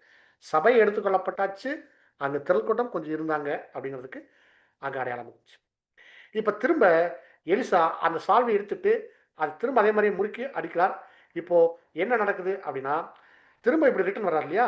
இப்போ திரும்ப ரிட்டர்ன் வர்றது, திரள் கூட்டம் திரும்ப வரல. நீங்க அங்கே நல்லா புரிஞ்சுக்கலாம். இப்போ எலிசா இப்போ முற்பிதாக்களுக்கு அடையாளம். ஏன்னா மகா உத்தரவும் ஸ்டார்ட் ஆயிடுச்சு. அதான் சுழல் காற்று. அதில் சபை எடுத்துக்கொள்ளப்பட்டாச்சு, திரள் கூட்டமும் தங்களோட ஓட்டத்தை முடிச்சாச்சு. அப்போ பூமியில யார் தான் வேலை செய்யறா அப்படின்னா முற்பிதாக்கள் தான் வேலை செய்யறாங்க. முற்பிதாக்கள் தான் என்ன பண்றாங்க அப்படின்னா நேரடியா அந்த ஆவியை பெற்றுக்கொண்டு என்ன பண்ணுவாங்கன்னா இந்த பூமியில இருப்பாங்க. அந்த ஆவியை எப்படி பெற்றுக்கொண்டாங்க அப்படின்னா நல்லா கவனிச்சு பாருங்க. எதிர்கொண்டு அந்த 50 தீர்க்கதரிசிகளும் அந்த தீர்க்கதரிசிகளுடைய மாணவர்கள் எதிர்கொண்டு வணங்குறாங்க. யார? எலிசாவை. அப்ப இந்த பூமியில முற்பிதாக்கள் அவங்க ராஜ்யத்துல ஒரு மிகப்பெரிய ஒரு பிரபுக்களாக இருப்பாங்க. அப்படின்னா அவங்க ஒரு மேன்மையான உயிர்த்தெழுதல் வர்றாங்க. பெட்டர் ரிசரக்ஷன் அப்படி சொல்லப்பட்டு அதை குறித்து தனி பாடமாக பார்ப்போம். முற்பிதாக்கள் பற்றி இந்த ஒரு தனி ஒரு ஷெட்யூல் இருக்குது. இப்போதைக்கு நான் ஒரு சுருக்கம் மாத்திரம் சொல்லிடுறேன். முற்பிதாக்கள் தான் இந்த பூமியில் எப்படி இருப்பாங்கன்னா மாமிசத்தில் ஒரு நல்ல ஒரு பலவான்னா நல்ல ஒரு தேவனுக்கு ஒரு பிரியமான ஒரு உண்மை உத்தமுள்ள ஊழியக்காரராக இந்த பூமியில் அநேக முற்பிதாக்கள் இருப்பாங்க. உதாரணத்துக்கு தாவீதிலிருந்து ஆபிரகாம், அப்புறம் ஈசாக்கு, நிறையா இன்னும் நிறைய ஆயிரக்கணக்கான முற்பிதாக்கள் இருக்கிறாங்க. ஆயிரக்கணக்கான முற்பிதாக்கள் இந்த பூமியில இருந்து ஒட்டுமொத்த பூமி என்ன பண்ணுவாங்கன்னா வழி நடத்துவாங்க, ஆளுகை செய்வாங்க. அவங்களுக்கு யார் ஆவிக்குரிய ரீதியில் உதவி செய்வாங்க அப்படின்னா சபையும் திரள் கூட்டம் தான் அவங்களுக்கு இருப்பாங்க. அதில் திரள் கூட்டம் பரலோகத்துக்கும் பூமிக்குமான ஒரு தூத ஊழியத்தை செஞ்சுட்டு இருப்பாங்க. பரலோகத்திலிருந்து அவங்களெல்லாம் வழி நடத்துறது யார் அப்படின்னா சபை. சரியா? இப்போ முற்பிதாக்கள் தான் என்ன பண்ணுறாங்கன்னா திரும்ப இந்த பூமியில் அவங்க தான் அந்த மகா உத்தரத்துக்கு பிற்பாடு அவங்க தான் என்ன பண்ணுறாங்க தேவனுடைய ஊழியத்தை செய்யக்கூடிய ராஜ்யத்தின் புத்திரராக பூமியில் இருக்கிறது. பூமியினுடைய ரெப்ரசன்டேட்டிவ் யாருன்னா முற்பிதாக்கள். பரலோகத்தினுடைய ரெப்ரசன்டேட்டிவாக சபை இருப்பாங்கன்றதை நாம் இந்த ஒரு பார்ட்டில் நம்ம புரிஞ்சுக்கிறோம். அதனால தான் அவர் கிராஸ் பண்ணி வர்றார். எப்படி வர்றாருன்னா அந்த கிராஸ் பண்ணி வந்தது போகும்போது திரள் கூட்டம் எலிசா, திரும்ப ரிட்டர்ன் வரும்போது முற்பிதாக்கள் கடையாளமாக இருக்கார் அப்படிங்கிறது கூட நம்ம பார்க்குறோம். அன்பான சகோதரர்களே, இப்போ இந்த பாகம் முடிஞ்சிச்சு. இதனுடைய இன்னொரு பாகம் மாத்திரம் அடுத்த வாரம் நம்ம பார்க்க போகிறோம். அது ரொம்ப முக்கியமான பார்ட்டு. அதில் தான் அந்த சுழல் காற்றுனா அப்படியே நம்ம இந்த கடைசி காலத்தில் தீர்க்கதரிசனத்தில் எப்படி மகாவத்திரம் இந்த பூமியில் ஆரம்பிக்கும், மகாவத்திரம் எப்படி ஆரம்பிக்கும் அப்படிங்கிற கருத்தை இங்கே சுழல் காற்று நம்ம பார்த்துட்டோம். இதனுடைய இன்னொரு ரெஃபரன்ஸ் எங்கன்னா வெளிப்படுத்தல் ஆரம்பத்தில் இதனுடைய பாருங்க, பழைய ஏற்பாட்டில் ஒரு சம்பவத்தில் பார்த்தோம். இப்போ இதனுடைய தொடர்ச்சி எங்கே இருக்குது அப்படின்னா வெளிப்படுத்தல் இருக்குது. வெளிப்படுத்தல் ஆரம்பத்தில் எங்கே இருக்குது அப்படிங்கிறத அடுத்த வாரம் நம்ம பாடமாக பார்க்க போகிறோம். மகா உத்திரவம் எல்லோரும், அதாவது இந்த பூமியை ஒட்டுமொத்த பூமியும் ஒட்டுமொத்த உலக ஜனங்களும் எல்லாரும் எதிர்கொண்டு இருக்கக்கூடிய ஒரு முக்கியமான சம்பவம் என்னன்னா மகா உத்திரவம். இந்த மகா உத்திரவம் இந்த பூமியில் எப்படி ஆரம்பிக்கும் அப்படி இல்லைன்னு சொல்லி லிட்டரலாக எப்படி ஆரம்பிக்க போகுது அப்படிங்கிறதுக்கான காரியங்களை அடுத்த வாரம் நம்ம பாடமாக பார்க்க போகிறோம். பொறுமையோட கேட்டவங்களையும் தேவன் நான் ஆசிரியப்பாராக. ஏதாவது சந்தேகங்கள் இருந்தால் நீங்கள் நோட் வச்சுட்டு நீங்கள் பின்னாடி பாடம் முடிஞ்சதுக்கப்புறம் நீங்கள் கேட்கலாம். தேங்க்யூ.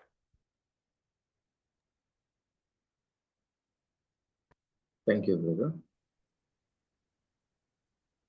அன்புக்குரிய சகோதர சகோதரி, நாம் இன்னைக்கு ஒரு மேன்மையில் ஒரு சத்த வசனங்கள் நாம் பார்த்தோம். அது ஜோர்டான் கடந்து கிராசிங் த ஜோர்டான் ரிவர் பாகம் 2ல ஒரு மேன்மொழி சத்துவச்சனம் கொடுத்த ஏற்பட்டார். மேன்மொழி சத்துவச்சனம் கொடுத்த பிதாவான தேவனுக்கும் நம்ம ரட்சகர் மீட்பராக இருக்கிற இயேசு கிறிஸ்துவின் நன்றிகள் இருக்கிறோம். இது தூத்து கொடுத்த நம்ம அன்பு சகோதரனுக்கும் நம்ம அனைவர் சார்பாக நன்றி செலுத்துகிறோம். பொறுமையோடு கேட்ட அனைவரும் தேவன் ஆசீர்வதிப்பார்கள். உங்களுக்கு எதனா கருத்துக்கள் இருந்தால் ஜெபம் முடிச்சதுக்கு அப்புறம் நீங்க சகோதரனை கேட்கலாம். இப்போ இனிவின் இணைய கீதங்கள் படிக்க முடியும். சகோதரன் வாசுதேவன் கரூரில் இருந்து, அதுக்கு தொடர்ந்து முடிவு ஜெபத்திற்கு நடக்க முடியும் சகோதரன் ரவிச்சந்திரன் அவர்கள் நம்ம அனைவர் சார்பாக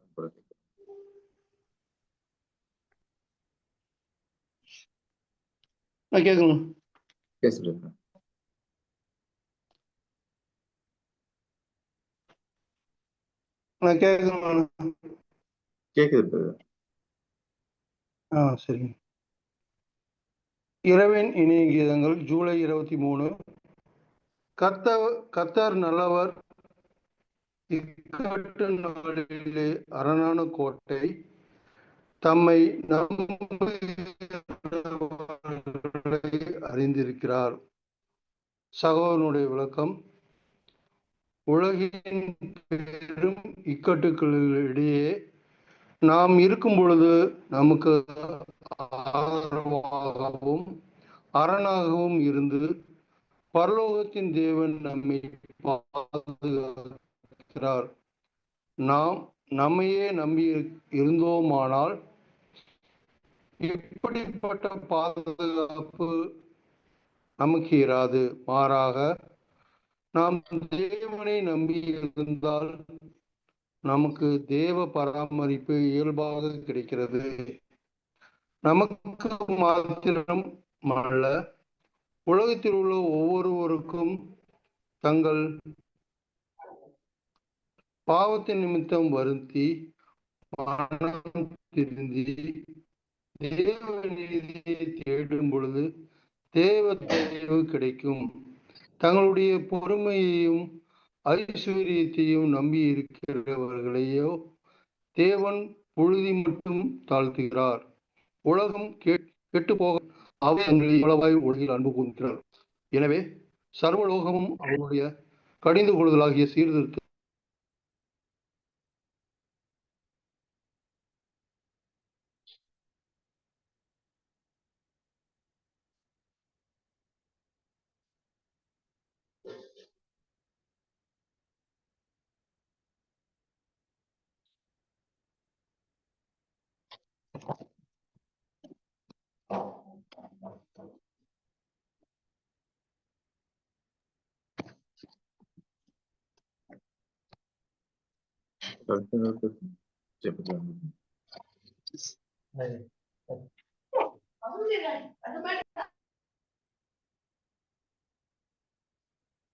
ரவிச்சந்திர பிரதர் அட்மிட் பண்ணி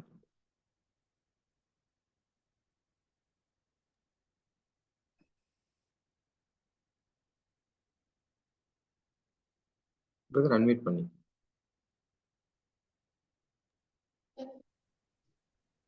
brother. Yes brother. Prayer brother. Brother yes brother, கடைசி ஜெபம் பிரதர். ஜாப் பண்ணலாங்களா? பண்ணலாம்.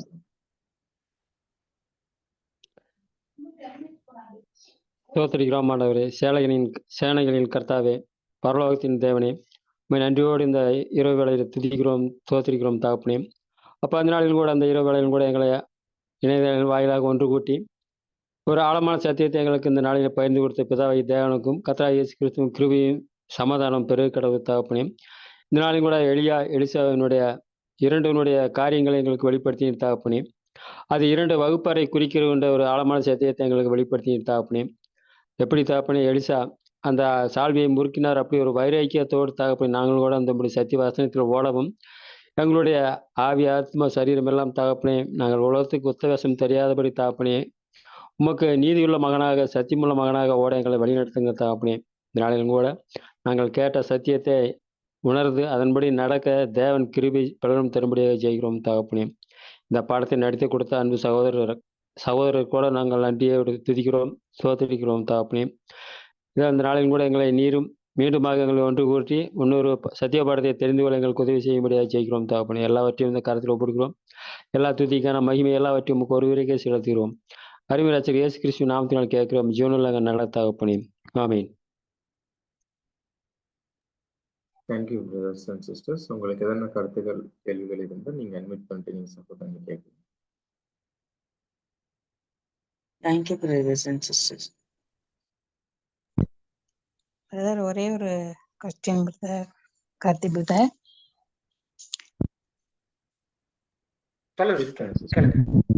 இந்த 50 பேரு ஒவ்வொரு இடத்துலயும் 50 பேர் சொல்றீங்களா பிரதர்? அங்கங்க 50 பேரா இருந்தாங்களா? கில்கால்ல, பெத்தேல்ல, எரிகோல? இல்லைங்க. இப்போ உங்களுக்கு பெத்தேல் கில்கால்ல இருந்த மாதிரி காட்டல இருக்காங்க. 50 பேருங்கிற கவுண்ட் கொடுக்கல. எவ்வளோ பேருங்களாம் கவுண்ட் கொடுக்கல பெத்தேல்ல. எரிகோ அங்கே எரிகோலையும் வந்து கொஞ்சம் பேர் இருந்திருக்காங்க, ஸ்டூடெண்ட்ஸ் இருந்திருக்காங்க. ஆனால் கவுண்ட் கொடுக்கல. 50 பேர் வந்து நின்று பார்த்தாங்கன்னு சொல்லியிருக்கு. அந்த பார்த்தவங்களோட எண்ணிக்கையில் தான் 50 பேர் சொல்லியிருக்காங்க. அந்த 50 பேர் பற்றி இன்னும் டீப்பாக நம்ம இன்னும் ஆராய்ச்சி பண்ணல. ஏன் 50 பேர் அப்படின்னு நம்ம எதுவும் இது வரைக்கும் ரிசர்ச் பண்ணல. ஒருவேளை நான் ஏதாவது ஃபியூச்சரில் ஏதாவது படித்தோம், அதை பற்றி கொஞ்சம் ரிசர்ச் பண்ணோம் அப்படின்னா கண்டிப்பாக நான் உங்களுக்கு சொல்கிறேன். எனக்கு அது அவ்வளோ டீட்டெயில் தெரியல. இது இந்த பாயிண்ட்டே பார்த்தீங்கன்னா எவ்வளோ பேர் அங்கே இருந்தாங்கன்னாலும் நமக்கு தெரியாது. அதாவது அந்த கிளாஸில் எவ்வளோ பேர் எனக்கு தெரியாது. ஆனால் 50 பேர் அப்படிங்கிறது மாத்திரம் வந்து நின்று பார்த்தாங்க. 50 பேர் தீர்க்கதரிசனுடைய புத்தகங்கள் 50 பேர் கரையில் நின்று பார்த்தாங்க, அக்கறையில் போய் நின்று பார்த்தாங்க அப்படின்னு வசனம் நேரடியாக இருக்கு. ஸோ அதை மட்டும் தான் நம்ம பார்க்குறோம். அதுதான் அந்த 50 பேர் தாங்க. ஏன் 50 பேரும் குறிப்பிட்டு சொல்லியிருக்குது? அப்ப 50 பேர்னா என்ன அப்படிங்கிற மாதிரிதான் ஒரு டவுட் வந்துச்சு உங்களுக்கு.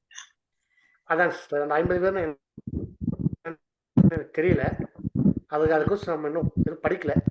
அந்த வகுப்பாடு அப்படின்னு சொல்லி பார்த்தோம். 50 பேருக்கு நான் படித்தேன்னா நான் கட்டாயமாக ஒருவேளை நான் முயற்சி பண்ணுறேன்.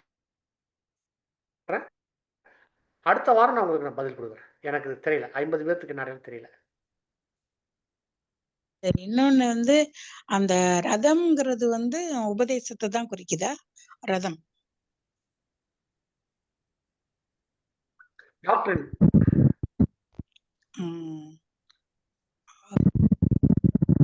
அக்னிமயமான குதிரைகள் அப்படின்னா உபதேசங்கள் தான்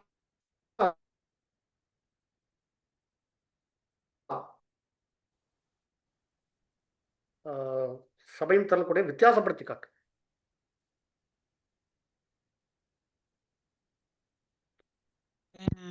இன்னொரு கொஸ்டின், அந்த எலியா வந்து அந்த சால்வையை வந்து அவரே போட்டுறாரா இல்ல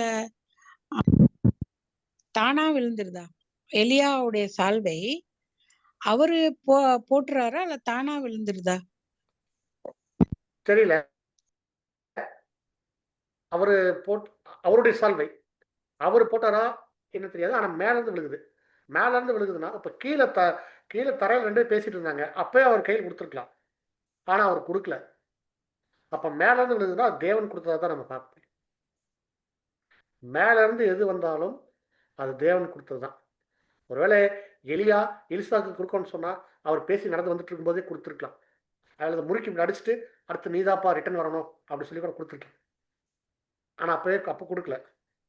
அவர் என்ன பண்ணுறாருன்னா அங்கே எடுத்துக்கொள்ளப்படும் போது அவர் கொடுத்த மாதிரி வசனங்கள் இல்லை, தேவன் கொடுத்த மாதிரி தான் பார்க்குறோம். தேவன் கொடுத்த அங்கீகாரம் தான்.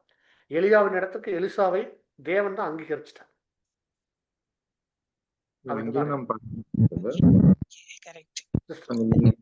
எடுத்துக்கொள்ள போறது நீங்க பார்த்தாதான் உங்களுக்கு அது கொடுக்கப்படும். அப்படி அந்த கண்டிஷன் சொல்லி. ஆமா, அதாவது போன வாரம் நம்ம அந்த வசனம் படித்தோம். எப்படி படித்தோன்னா அதை அவர் கிளைம் பண்ணுறது என்ன, சேஷ்ட புத்திரபாகம் கிளைம் பண்ணுறாரு. டபுள் சேஷ்ட புத்திரபாகம் தான் டபுள் பிளஸ்ஸிங் இருக்கும். அந்த டபுள் பிளஸ்ஸிங் யாருக்குன்னா சபைக்கு தான் டபுள் பிளஸ்ஸிங்கு. பட் ஆனால் அவர் அந்த வாய்ப்பு அவர் எப்படி வாங்குறாருன்னா அது நம்ம நிழல்ல அந்த இடத்துல நம்ம அதை பார்க்குறோம். திரள் கூட்டம் கடினமான முயற்சியில் பின்னாடி வர்றாங்க அப்படிங்கிறதுக்கான பார்க்குறோம். திரும்ப அது நம்ம இவர் டபுளாக நாசரத்துக்கு வந்துட்டார் அப்படிங்கிறதுக்கு என்ன அடையாளமாக நம்ம சொல்கிறோம் அப்படின்னா, எலிசா செஞ்ச அற்புதங்களை விட டபுளாக யார் எலியா பண்ண அற்புத அடையாளங்களை விட எலிசா டபுளாக பண்ணார் அப்படின்னு சொல்லும்போது அவர் டபுளான ஆசீர்வாதத்துக்கு வந்துட்டார் அப்படின்னு சொல்லி நம்ம புரிஞ்சுக்கிறோம். நம்ம தான் அனுமானிக்கிறோம். Okay, thank you. பிரதீஷ் சிஸ்டர் ரொம்ப நேரம் ஹேண்ட் ரைஸ் பண்ணிட்டு இருக்காங்க. Yes, brother. 1881, brother. 1881, brother. Represents, brother, 1881. என்னன்னு கேட்குறீங்களா? ஆமாங்க பிரதர். இணையான யுகங்கள் பாட பார்த்தோம்ல, இணையான யுகங்கள் parallel dispensation. அதுல ரெண்டு 4 பேரலல் நிற்கும். ஒன்று 74க்கு ஒன்று. அதாவது எக்ஸாக்டாக சொல்லணும்னா பேப்டிசம் கிறிஸ்துவனுடைய பேப்டிசம்லேருந்து 1874 வந்து நிற்கும். அடுத்தது அந்த இயர் 33. அதாவது 34 வந்து 34 இருந்து 1874 கரெக்டாக வந்து நிற்கும். அடுத்தது ஒரு 4 இயர்ஸ்க்கு அப்புறம் அவருடைய டெத்து, யாரு? கிரைஸ்டோட டெத்து, ரிசர்வேஷன் 78 சர்ச் கிளாஸ் உடைய ரிசர்வேஷன். அடுத்து ஒரு 4 என்ன அப்படின்னா யூத யுகத்தினுடைய அழைப்பு க்ளோஸ். யூத யுகம், அந்த யூதர்களுக்கான வாய்ப்பு அங்கே நிறைவடைஞ்சிருச்சு. எங்கே அப்படின்னா அதனுடைய விஷயம் தான் 1881 யூதர்களுக்கான, அதாவது புறஜாதிகளுடைய நிறைவு அங்கே முடிஞ்சு அங்கே யார் இனிமேல் வரப்போகிறாங்க அப்படின்னா யூதர்கள் தான் இனி அடுத்து வரப்போகிறாங்க அப்படிங்கிறதுடைய அந்த ஒரு பேரலர் அங்கே பார்ப்போம். 4 வருஷம் பேப்டிசம் 30 34 கிரைஸ்ட் டெத் அண்ட் ரிசரக்ஷனு 38 ஒரு அப்புறம் இன்னொரு 4 இயர்ஸ் கழிச்சு 3 இயர்ஸ் கழிச்சு கரெக்டாக 3 இல்லை 3 இயர்ஸ் சாரி 3 இயர்ஸ் கழிச்சு யூதர்களுக்கான டோர் க்ளோஸ். யூதர்களுடைய டோர் க்ளோஸ். அந்த யூதர்களுடைய டோர் க்ளோஸ் அங்கே 81. இங்கே யூதர்களுடைய டோர் ஓப்பன், அது 81. சிஸ்டர் புரிஞ்சுதுங்களா? எஸ் பிரதர், புரிஞ்சிச்சு பிரதர். இப்போ அம்மா கேட்ட கொஸ்டினுக்கு பிரதர் கரெக்டாக சொன்னா தெரியல, உங்களுக்கு புரிஞ்ச மாதிரி கன்வே பண்ணான்னு தெரியல, லாங்குவேஜ் இஷ்யூ தான், sorry. Yes brother, thank you brother, இது புரிஞ்சிச்சு பிரதர். அந்த மேண்டல் வந்து it's giving responsibility to the Elisha brother. Mantle அந்த ட்ரெஸ் ஷால் போட்டாங்க, அது மேண்டல் அப்படி சொல்றாரு பிரதர். இப்போ நெக்ஸ்ட் நீங்க தான் பண்ணணும் to become as a great company, every thing on the earth you have to take care அப்படி சொல்றதுக்கு he is giving it double thing அப்படி இந்த ஒரு ரீப்ரிண்ட்ல படிச்சதுக்கு ஞாபகம் இருக்கு பிரதர். Super super. ஓகே, நீங்க எலியாவே கொடுக்குறாரு நீங்க சொல்றீங்க இல்லையா? எஸ் பிரதர், நீங்க பார்க்கும்போது அந்த பிளெஸிங் உங்களுக்கு வரும். அந்த பிளெஸிங் இந்த கிளாத்தே உங்களுக்கு மேண்டில் வந்துரும். அதுக்கு வந்துறதுக்கு மீனிங் என்னன்னா, you are the one going to take after the church great கம்பெனியா நீயா ரெஸ்பான்சிபிலிட்டி எடுக்க போற அப்படி சொல்றதுக்காக he is giving it sense. Okay okay okay, yes brother, இது நல்ல ஓகே தான், குட். அப்புறம் பிரதர், அந்த கில்கால்னா எதுக்கு அடையாளம், பெத்தேல்னா எதுக்கு அடையாளம், மெரிகோனா எதுக்கு அடையாளம், அதெல்லாம் இருக்கா பிரதர்? ஓகே, அதெல்லாம் ஒவ்வொரு ஊர் தாங்க அங்க இருக்கிற ஊரு.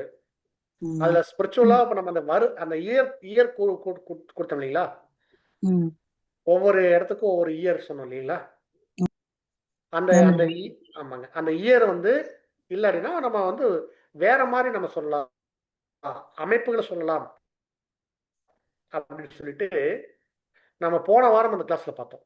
அதுக்கு எண்டில் தான் பார்த்தோம். எண்டில் எப்படி பார்த்தோம்னா, இப்போ ஃபர்ஸ்ட் வந்து செகண்ட் வால்யூம்ல பிரதர் ரசல் எப்படி சொல்றாங்கன்னா, இயர் கோட் பண்றார். கில்கால் அப்படின்னா 74 அப்படின்னு கொடுக்குறாரு. பட் இப்போ நம்ம அது அப்படி இயர் போடாம இன்னொரு கோணத்தில் பார்க்கலான்ட்டு இன்னொரு வியூ, வேற வியூ எப்படி இருக்குன்னா, 74 second coming, Christ kingdom start, ஒரு ராஜ்யம் உருவாகுது கில்கால்ல அப்படின்னு. அடுத்தது 78 அப்படின்னா அது பெத்தேல் வந்துட்டாங்க, கில்கால் டு பெத்தேல் வர்றாங்க. அப்போ பெத்தேல்ல என்ன பெத்தேல் சொன்னால் அங்கே வந்து 78 அப்படின்னு பிரதர்ஸில் கொடுத்துருப்பாங்க. இப்போ நாம் எப்படி பார்க்குறோம்னா, இன்னொரு வியூவில் எப்படி பார்க்குறோம்னா, இயர் பிளேஸ் என்னன்னா ஒரு அமைப்பு. என்ன அமைப்பு அப்படின்னா 78ல் பைபிள் ஸ்டூடெண்ட் அப்படின்ற ஒரு அமைப்பு உருவாகுது. 78ல் பைபிள் ஸ்டூடெண்ட்ஸ் வந்து ஒரு அமைப்பு உருவாகுது. அப்படி 81ல் ஜியோன் மூமெண்ட் அப்படிங்கிற ஒரு அமைப்பு வருது, எரிகோ ஜியோன் மூமெண்ட் எங்கே இஸ்ரேலில். அதே மாதிரி 81ல் இன்னும் நிறையா அந்த ஈவெண்ட் அப்படின்னு சொன்னால் நிறைய ஈவெண்ட் இருக்குது 81ல். அதில் நம்ம குறிப்பாக ஸ்பிரிச்சுவலாக நம்ம காட்ஸ் பிளானோட நம்ம கம்பேர் பண்ணி பார்த்தோம்னா 2 விஷயம். ஒன்று, டோர் ஓப்பன் யாருக்கு அப்படின்னா யூதர்களுக்குங்கிற டோர் ஓப்பன். அடுத்தது டோர் க்ளோஸ் யாருக்குன்னா புரஜாதிகளுடைய டோர் க்ளோஸ் அப்படிங்கிற அந்த ஒரு பாயிண்ட்டு அங்கே பார்க்குறோம். அப்புறம் எரிகோக்கு இன்னொரு அடையாளம் என்னன்னா அந்தி கிறிஸ்து அமைப்பு அப்படி சொல்லலாம். எரிகோ பட்டணம் அப்படின்னா அது அந்தி கிறிஸ்துடைய வீழ்ச்சி 1881 பிரதர் ரசலுடைய அந்த 7ஆம் தூதனுடைய எக்காலம் உலகம் முழுக்க துணிக்கும் போது 7th ட்ரம்பட் அது ஸ்ட்ராங்காக போகும்போது என்ன ஆகுதுன்னா கிறிஸ்துவ மண்டலம் அப்படி டவுன் ஆக ஆரம்பிக்குது. நம்ம பாபிலோனை வீழ்த்திட்டு இருக்கிறோம். அதான் வந்து அந்த எரிகோ சுற்றி 7 ரவுண்டு சுற்றிட்டு 7வது நாளில் 7 ரவுண்டு அடிக்கிறாங்க இல்லையா? அப்போது எரிகோ மதில் விழுகுது பாருங்க. அந்த எரிகோ பட்டணம் எதுக்கு அடையாளம் அப்படின்னா பாபிலோனுடைய வீழ்கைக்கு அடையாளமாக அங்கே 81 நம்ம பார்க்கணும். 81. அடுத்தது யோர்தான்ங்கிறது ஒரு பிளேஸ் இல்லை. அந்த பிளேஸ் இல்லாத, அதாவது யோர்தான் ஒரு பட்டணம் இல்லை. யோர்தானில் ஒரு பட்டணமாக கிடையாது, அது ஒரு ஆறு தான். அந்த ஆறு அங்கே வந்து அவங்க கிராஸ் பண்ணி அந்த ஒரு இடத்துல வந்து ஏதோ ஒரு இடத்துக்கு வந்திருப்பாங்க. எந்த இடம்லாம் மென்ஷன் பண்ணல. எரிகோக்கு பக்கத்தில் இருக்கிற இடம் அந்த இடத்துக்கு அந்த யோர்தானுக்கு வர்றாங்க. யோர்தானிலிருந்து கிராஸ் பண்ணுறாங்க. அதை பிரதர் எப்படி பண்ணுறாருன்னா 1914 அவர் கொடுத்துருப்பார் செகண்ட் வால்யூம். அப்படின்னா சபையோடைய நிறைவு அங்கே தானே எளியா எடுத்துக்கொள்ளப்படுறாரு. அப்போ சபையோட நிறைவு தானே அப்படின்னால 1914 அப்படின்னு சொல்லி ஃபிக்ஸ் பண்ணி வச்சிட்டாரு. பட் நாம் வந்து அந்த இடத்துல என்ன பார்க்குறோம்னா யோர்தான் அப்படிங்கிறது வந்து நம்ம ஒரு பிளேஸ் இல்லை அப்படிங்கிறதுனால நமக்கு இன்னைக்கு கூட அந்த பாயிண்ட் நம்ம வாசித்தோம். எப்படி படித்தோம் அப்படின்னா நான் உங்களுக்கு திரும்ப கூட அது இருக்கான்னு தெரியல.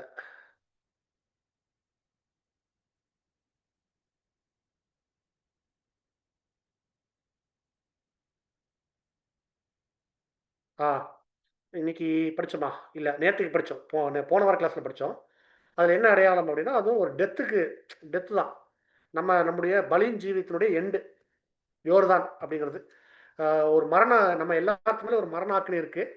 அந்த மரணத்தை ஜெயம் கொள்கிறோம். அதான் யோர்தானை கடந்து போகிறோம். உங்களுக்கு புரியுற மாதிரி சொல்லணும்னா சிஸ்டர் இப்போ வந்துங்க யோர்தான் அப்படின்னா பாவநிலை, மனுஷனுடைய மரிச்ச நிலைமை. நம்ம மரணத்தை ஜெயமா ஜெயிக்கணும் சிஸ்டர். இல்ல இன்னைக்கு கூட அததான் சொன்னீங்க. ஓகே. இன்னைக்கு கிளாஸ்லையா? ரைட், சாரி மறந்துட்டேன். பார்த்தீங்கன்னா உங்களுக்கு நம்ம எல்லா மனுக்குலமும் சாவு பெரிய விஷயம் வச்சிருக்கிறாங்க. மரணம் தான் ரொம்ப அவங்க பெரிய விஷயம்.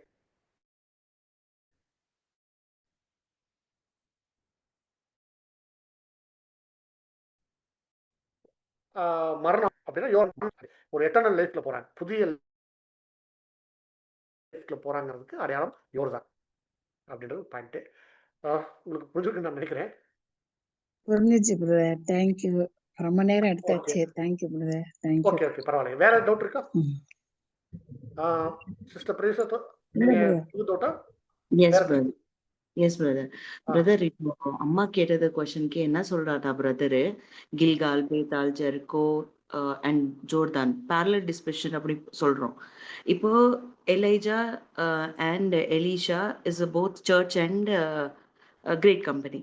இப்போ both are running together. அவங்க எங்கேயும் சோர்ந்து போகாம 2 பேரும் வாக் பண்றாரு. எப்படின்னா அது ஒரு பிளேஸ் ஒரு காலகட்டத்துல வி காட் மில்லர் அப்படி சொல்றோம். மில்லர் சொல்லும் போது 1874 முடிஞ்சிச்சு, காலம் முடிஞ்சிச்சு அப்படி ஒரு டாக்டரின்ஸ் வந்துச்சு. ஆனா சோர்ந்து போகாம they both are working are walking together. So அது சொல்றாரு. அந்த டைமிங் அங்கே போறாருன்னா ஒரு காலகட்டத்துல they are going to be end. General calling is ended in 1881 அப்படி சொல்றோம். அப்படி சொன்னாலும் 2 பேரும் வாக் பண்ணிட்டே போறாங்க even in though it is. So இந்த பிளேசஸ்க்கு பிரதர் வந்து அதுதான் சொல்றாங்க பிரதர். 1914 சொல்றான்னா ஜெதேக்கியால இருந்து பார்க்கும்போது நமக்கு 2520 இயர்ஸ் 1914 கவுண்ட் பண்ணானா எண்ட் ஆகும். ஸோ அதனால ஜெதேக்கியா பிரதர், ஜெதேக்கியா சிதிக்கியா இல்ல சிதிக்கியா இந்த வருஷம் வந்து நிக்குது 1914 நிக்குது brother. 1914 Zedekiah to day to October 1914 end. அப்போ எவ்வளோனா 2520 இயர்ஸ் அது எண்ட் ஆகுது. So that brother was taken 1914 will be ended. Correct. அது லாஸ்ட்ல ஜோர்தான்ல நமக்கு அங்கே வந்துட்டு இட் வாஸ் ஸ்டாப்ட். ஸோ இந்த 4 areas is talking about the checkpoint for the truth church members, whether they are standing correct. that point or not, truthல. ம் ம் That's a point, brother. Over, brother. Okay okay. அந்த வருஷங்களுக்கு நியாயமான ஒரு ஒரு reasons code பண்ணியிருக்காரு brother. Okay.